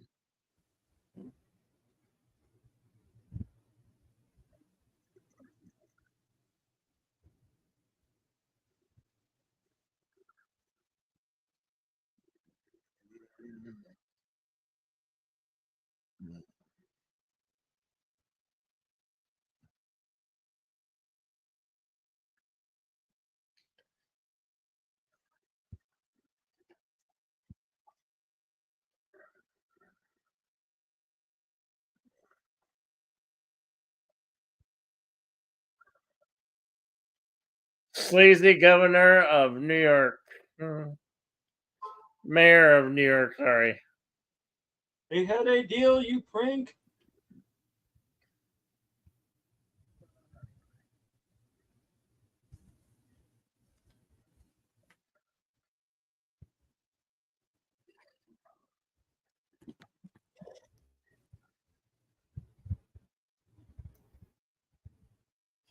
No, we never found that out.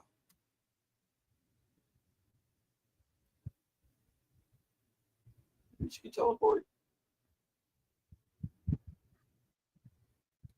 Yeah, I couldn't tell you, Daniel. I didn't see it. I didn't see it.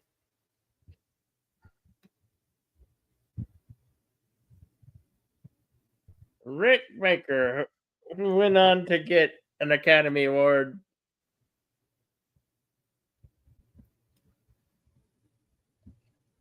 for American Werewolf in London.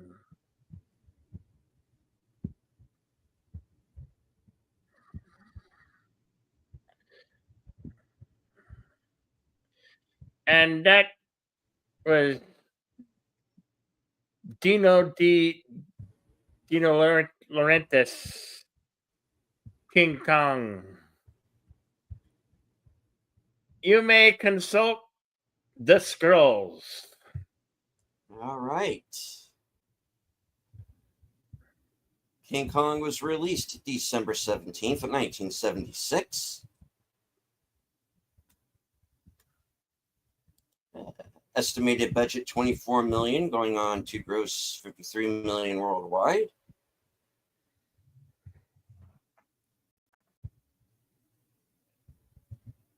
Was nominated for best sound and cinematography, and received the Special Achievement Award for visual effects.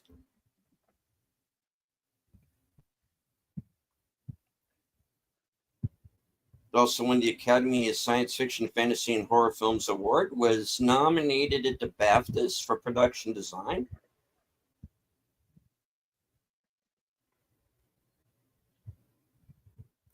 Jessica Lange won a Golden Globe for Best Acting Debut in a Motion Picture, and won the Silver Medallion Award at the Telluride Film Festival.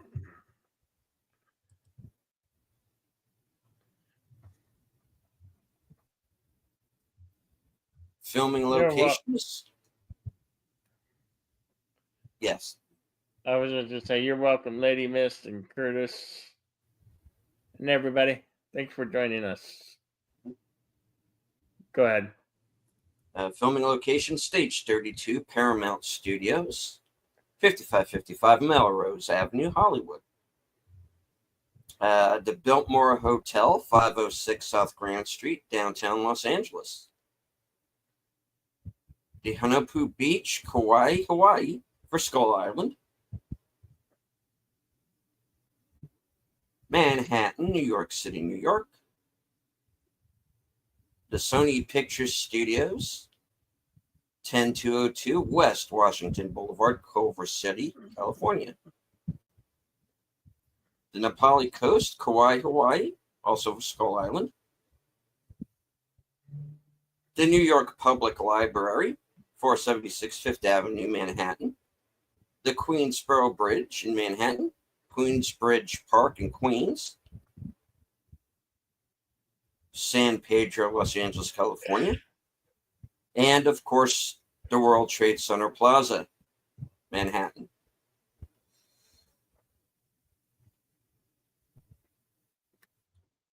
Did he sue? No, Kong couldn't afford an attorney. They paid him in bananas.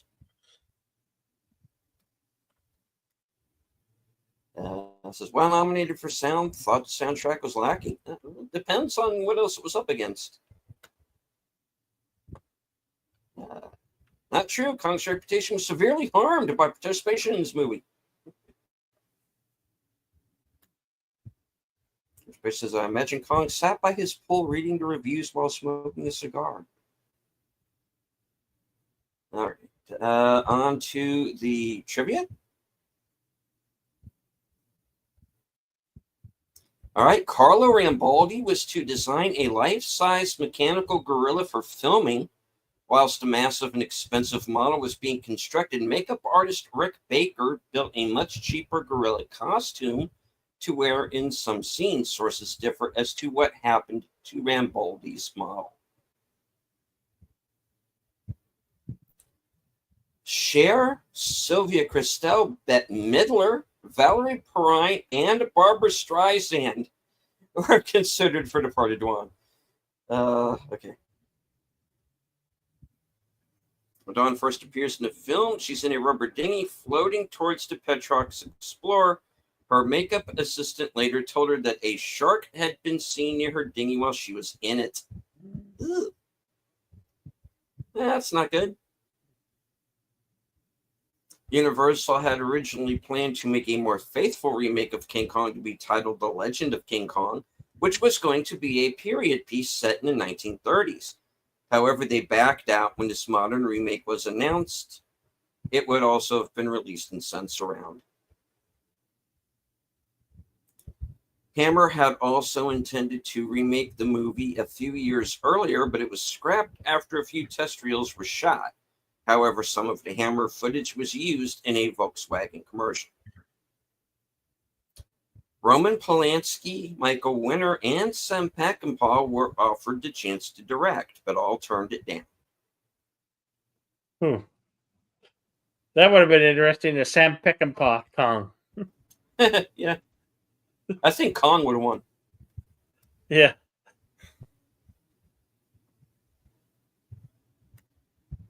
Jaws wanted revenge for not being in the film. Yeah.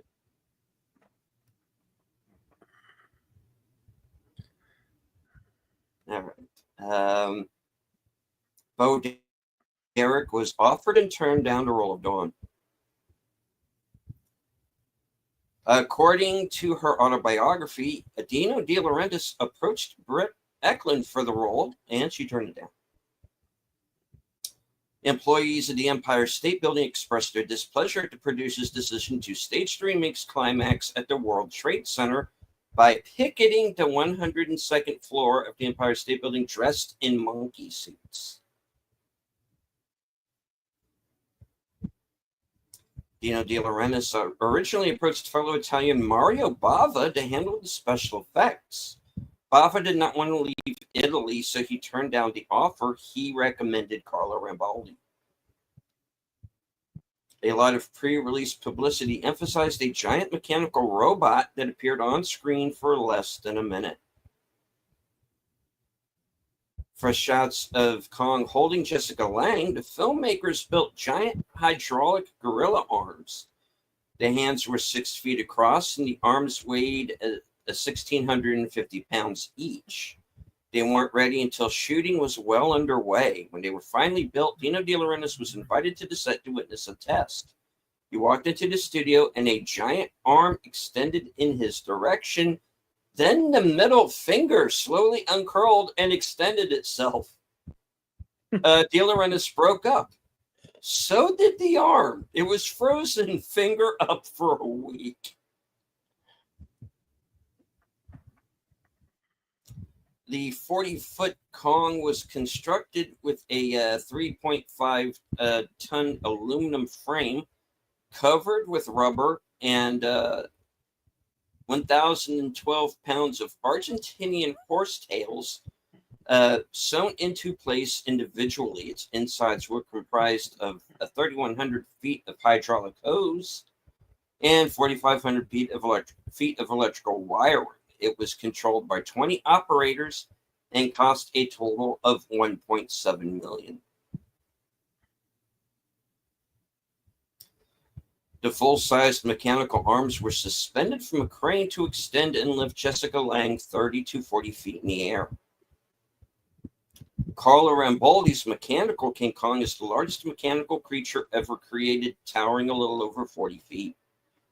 Rambaldi's life-size mechanical Kong was constructed after establishing the size of the hands in comparison to Jessica Lange when scaling the body to the hands. A 40-foot Kong model was then constructed to create the rubber and horsehair skin for the mechanical Kong. Other than the massive mechanical Kong, Rambaldi constructed the two mechanical hands that held Jessica Lange under the supervision of Glenn Robinson at MGM's construction department. The hands of duraluminum metal with special bolts in the knuckles to prevent the hand from closing too tightly, even if the main cable in the wrist broke, and covered with rubber and Argentinian horsehair, took 4.5 months to create. 7 different masks were created by Carlo Rambaldi and molded by Rick Baker to convey various emotions. Separate masks were necessary as there were too many cables and mechanics required for all the expressions to fit in one single mask.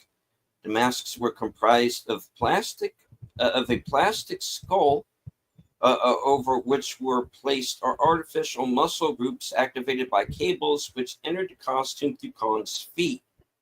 But the outer latex skins molded by Baker were placed over the top.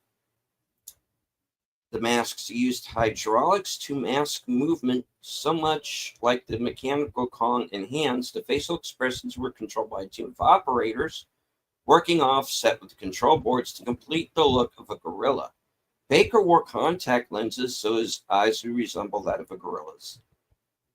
Rick Baker created and wore 4 ape suits, a special undersuit with silicone-filled muscles realistically depicted the appropriate musculature beneath the fur. The hands used animatronic extensions controlled by operators offset to give Kong appropriately gorilla-like long limbs.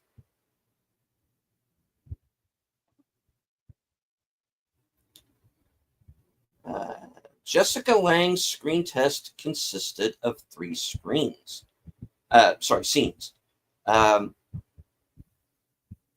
Her discovery in the life raft by the Petrox crew, Dawn convincing Wilson to let her join the crew on the island, and Dawn throwing her fit, hitting Kong on the nose, which was a pillow positioned above the camera at the time. Federico De Laurentiis.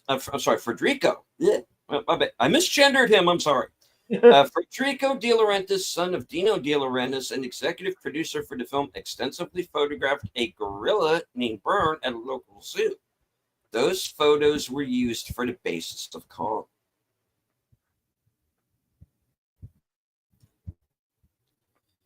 Pre-production started as early as 1974, Dino De Laurentiis proposing his ideas and hiring Lorenzo Semple Jr. to write the film's script. Artist John Berkeley was commissioned to create artwork of King Kong in various situations, which were Kong wrecking a snake, wrecking a Skull Island wall, wrecking a train, wrecking boats, a rarely seen variation, wrecking Shea Stadium, an overhead view of Kong scaling the World Trade Center, the only painting with a different Kong face, albeit partially obscured by the angle. Kong straddling the World Trade Center. De Laurentiis was most fond of Kong on the World Trade Center and used the early draft of the artwork as the film's teaser poster in the New York Times a few days after completion in 1975, promising that the film would be released in time for Christmas 1976.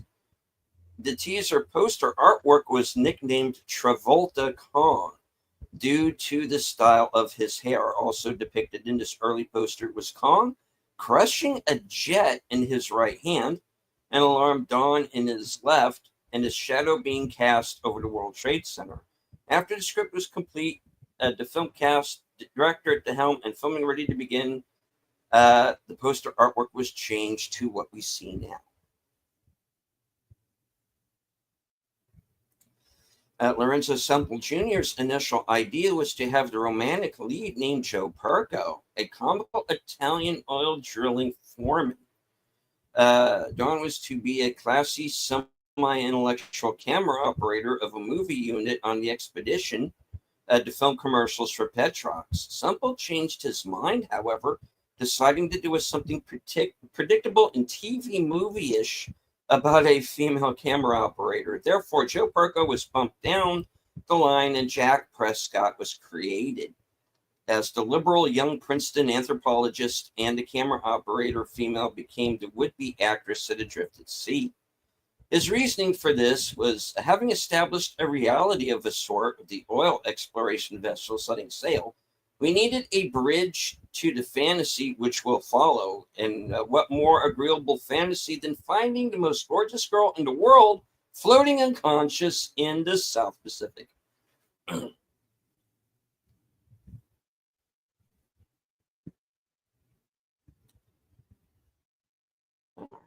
Filming took 7 months of 12-hour days from January to August 1976. New York City climax was filmed in June 1976 with the casting call for over 5,000 extras.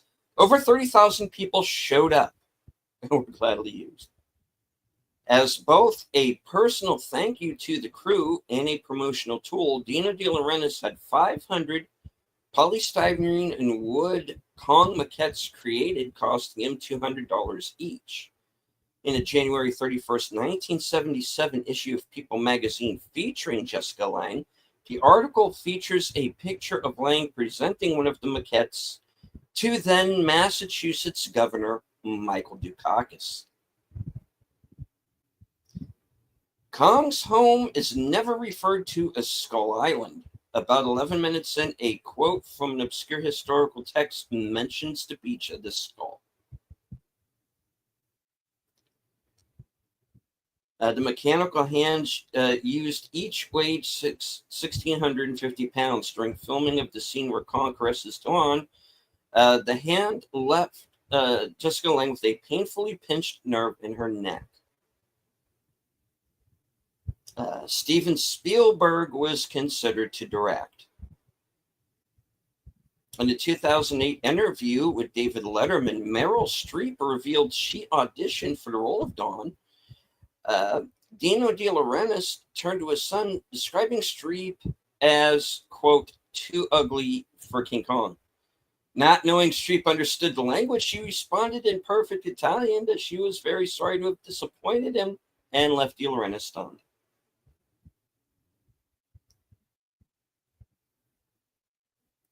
The Special Achievement Academy Award presented by the Board of Governors at the 1977 Oscars was very hotly disputed. Several board members resigned in protest when the decision was made. During filming, tabloids speculated that Jeff Bridges and Jessica Lange were having an on-set affair. The rumors were false, as Lange was in a relationship with Russian ballet dancer and actor Mikhail Baryshnikov, and Bridges was engaged to Susan Justin, who's still his wife to this day. Lange and Bridges have remained friends ever since making the film.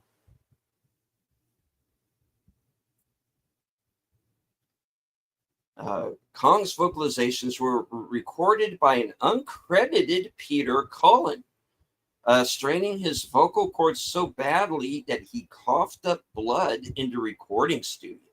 Ouch.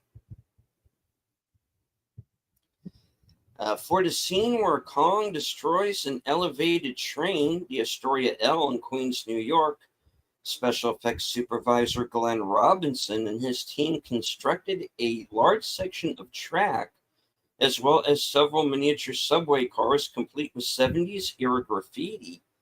One of the cars was rigged with a wire that did most of the actual lifting in the shot, where Kong picks it up and throws it into a building.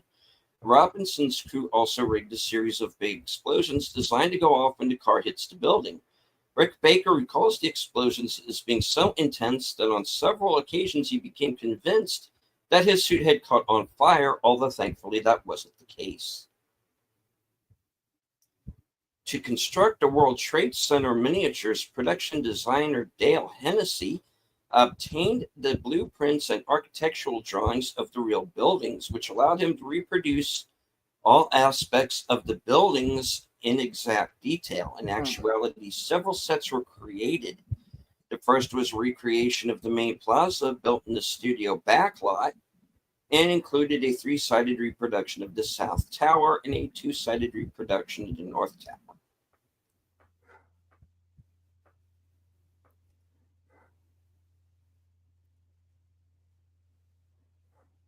The elevated train sequence was filmed in Astoria, Queens, New York during the summer of 1976. A wooden mock-up of an R16 subway car painted in the white with blue striped scheme was used. It was attached to a crane near the old Astoria L Tower on 31st Street and 23rd Road. On the Ditmars bound track between Astoria Boulevard and the Ditmars Boulevard stations. The crane was used to simulate King Kong smashing up the train. Filming was done at night, and there was no Broadway local service at the time. Melanie Griffith screen tested for the role of Dawn. A second unit filmed the waterfall scene. The waterfall background used in the film was shot in Brazil. Fay Wray was offered a cameo. She turned it down because she didn't like the script. Filming on the miniature Kong scenes continued long after the end of principal photography and didn't wrap up until October 20th, 1976. The miniature scenes began filming on April 26, 1976. The first scene shot was the sacrifice scene, in which Kong crashes through the trees, approaches the wall, picks Dawn up from the altar, and carries her off into the jungle. The last major full-scale sequence shot for this film was the one in which Kong wrecks the elevated subway train.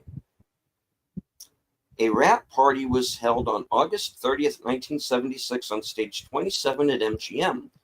To prepare for the party, the Big Kong's head and torso was placed on the stage in front of a blue screen, draped with a sash containing the simple message to cast and crew, "Thanks, Kong." In June 1976, production moved to New York City. The first shots done in New York City were the high-angle shots of the military moving into position on the World Trade Center Plaza, which would later be used as background plates for the shots in which Kong climbs up the side of the South Tower. King Kong does not appear until nearly 53 minutes into the film. A small framed movie. Yep. Sorry? Nothing. Oh, okay.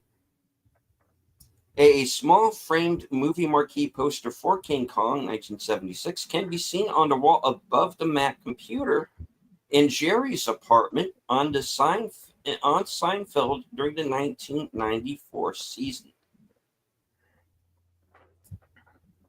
Let's see. A makeup subway car was built on a gimbal and hoisted up on one end as Jeff Bridges and Jessica Lange fought their way out of the other.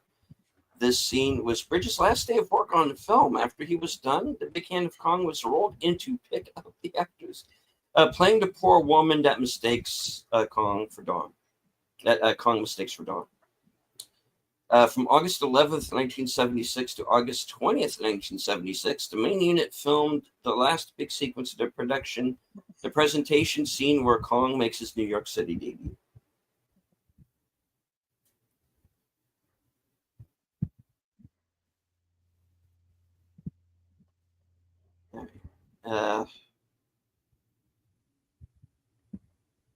I'll read a few more of these. There's many, so.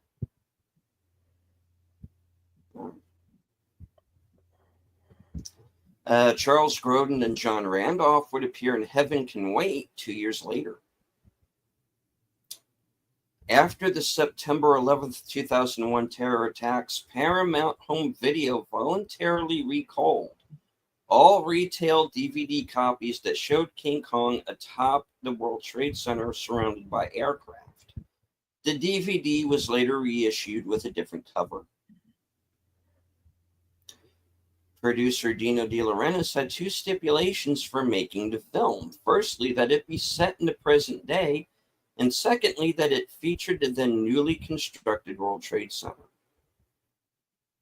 This was the seventh highest grossing film of 1976. Farrah Fawcett was considered for her part of Dawn.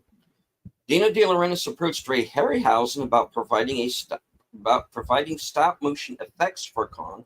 Harryhausen turned him down as he felt that 12 months wasn't sufficient time to deliver on such a detailed shoot. Screenwriter Lorenzo Semple Jr. was hired on the strength of his screenplay 3 Days to Condor. Carlo Rambaldi's mechanical ape was 40 feet tall and weighed over 6 tons. Despite costing $500,000, it proved too unwieldy and was barely used. In his 1992 book, How I Get Through Life, in the chapter titled Sometimes We're Just Hungry, Charles Grodin recounts his teenage daughter, Marion, had a crush on Jeff Bridges at the time. She came to the set and was very disappointed when she got the feeling Bridges didn't know she was alive. Grodin then reveals that having some cheeseburgers and watching a TV show were the best way to cheer up her mood. All right. At 1 hour, 47 minutes, 24 seconds, the mechanical Kong is taller than he is before and after the shot. The sound effects used for Kong were reused in the Dragon Ball anime franchise as the sound of the great ape form of the seance. When the crew is shown the satellite images of the island, it looks like the side profile of a gorilla skull. The address on Prescott's passport and Navy record, 639 Linden Drive, Princeton, New Jersey, is fictitious. There is a Linden Lane in Princeton that only goes up to 234, number-wise. Originally titled King Kong: The Legend Reborn. King Kong's roar was also used as the sound of the Balrog in Ralph Bakshi's Lord of the Rings, 1978.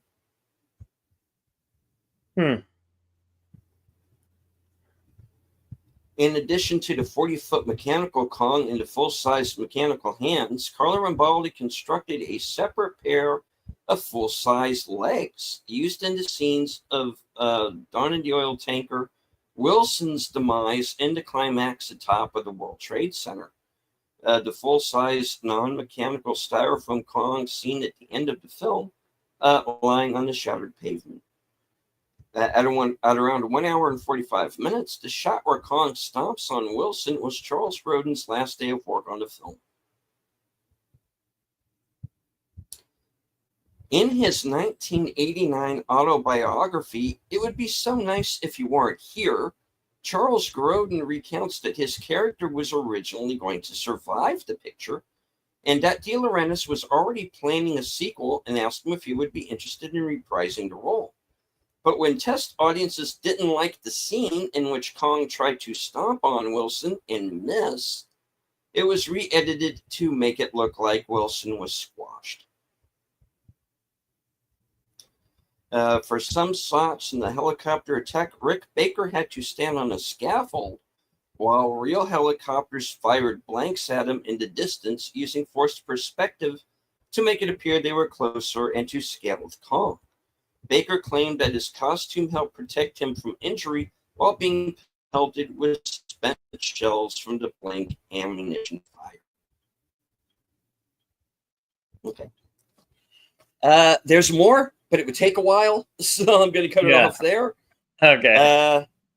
The scrolls are closed. You can find the rest on IMDb Pro. Okay. Where I have a page, so please feel free to check that out.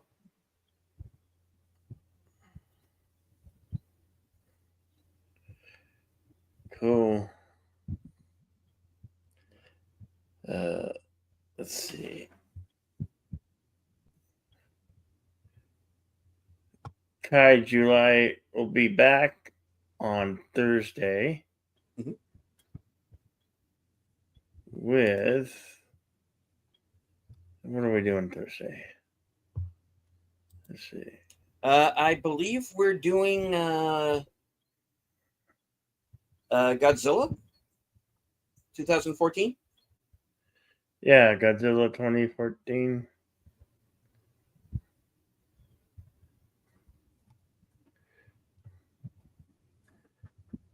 Yep, that's what I see. All right.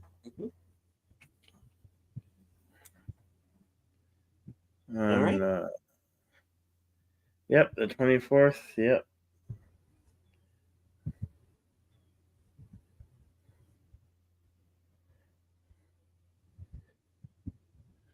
Yeah, we have Godzilla 2014, the first in the legendary MonsterVerse series of films. Mm-hmm. That'll be, of course, at our usual time, Thursdays at 4:30. Yeah. Extra Dose returns as we watch Godzilla versus Space Godzilla from 1994, which I don't recall having ever seen. So we will. That'll be an interesting one. And we are going to round out Kai July on the 31st. Yep. With Godzilla versus Kong. Much better than the original Kong versus Godzilla. Very grainy that was. Yeah. There might be some karaoke tonight. I'm not too sure. Okay. And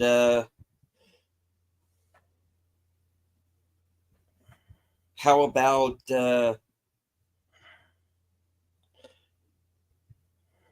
Western cinema? Are we going to be having that this week or no? Don't think so. Okay. Can't seem to get a hold of the feature that I want. Okay. Well, no worries. You know, that program's not going anywhere, folks. We are going to be back, by hook or by crook, and of course, we will be back next week, as we said, for Godzilla 2014, a film in which Godzilla only appears for 8 minutes. Yeah. Out of a 2 hour and 20 minute movie. So we are definitely going to be talking about that amongst some other things. This is going to be an interesting one because we're going to be talking about a movie that I don't know about Bill, but I personally have some reservations about. But yeah, we're going to be getting into that. But yeah, we're going to be here. We're going to be back. Western Cinema is going to be back. Action theater is going to continue. We definitely have some plans for August for sure, folks. So stay tuned because we got some fun episodes coming up, man. Trust me. Indeed. Yeah.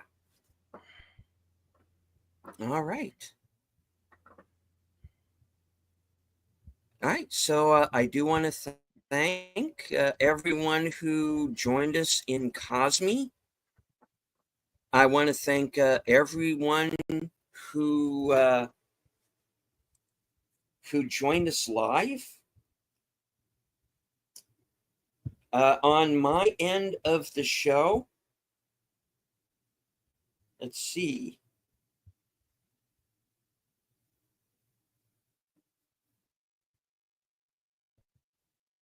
Let me take a quick look. Mark Harness. Yeah. Connie Clary. Mm-hmm. JPPRPH1. We had Daniel's Hot Topics. Daniel Berry Sports Highlights. Curtis Selby. Lady Mist, of course. Our pal from across the pond, Words and Pictures. Yep. Let me scroll up. I don't want to miss anybody. Daniel Berry Sports Highlights. Mm-hmm. Big Al Presents. Big Al.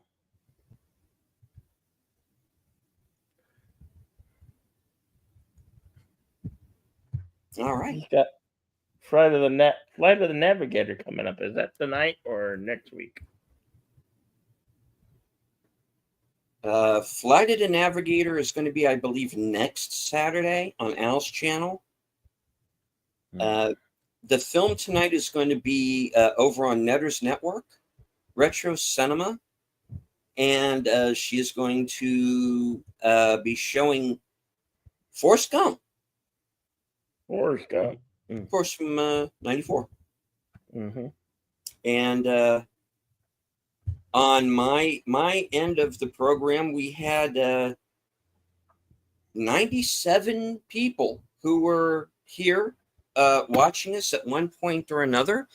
And since Bill is the host and originator of this program, there's usually about 2 times more people watching over on his side than mine. So thank you all very much for the turnout today. We don't normally do this show on Saturdays. It's not an all the time thing. So thank you all very much for the huge turnout. Thank you. We do appreciate it. Yeah, I wanted to get a few extra kaiju films in there. Yeah. So please do not forget to hit the like, share out the stream, and most importantly, say hello in the comments because it does help with the algorithm. YouTube does take that into account. So thank you, and please do remember the reason why we can't show the film on screen is it is a YouTube guideline. It's a copyright situation. Yeah. So if you would like to see that change or something that to something that if not out and out being able to show the film to something a little less restrictive, let YouTube know. Who knows? They may change the guideline. So right now we're following the rules that they set down, and it's kind of a different rule for different parts of the world. There are places where we could have been able to show the movie. Unfortunately, in America, we can't do that. But yeah, that's why we encourage physical media. Like this. This is my edition of the film we showed tonight. The Blu-ray also contains the extended broadcast edition. When they showed this film on television over 2 nights, there are extra scenes. So make sure to check that out as well. And we're big proponents of physical media here, and of course, Absolutely. there are places where you can find us on streaming. I'm sure Fandango.com, Fandango at Home is usually a good place to find a lot of these movies that we show. Tubi, Amazon is also a good place. So if you're coming upon this broadcast and you didn't have the chance to watch along with us live, there are ways in which you can sync up either with your own copy with streaming, and think of this as a fan commentary on the DVD. That's what we do here. So hope you enjoyed the show. Absolutely. So I always say, remember and always be excellent to one another. Party on. And we'll see you on the next one. Later, folks. Deleted scenes. And as I say at the end of every show, thank you all very much once again for joining us. Good night. Take care. Stay strong. Be safe and healthy. Once again, please, please, please, please do not make the monkey mad. Because this is how we win.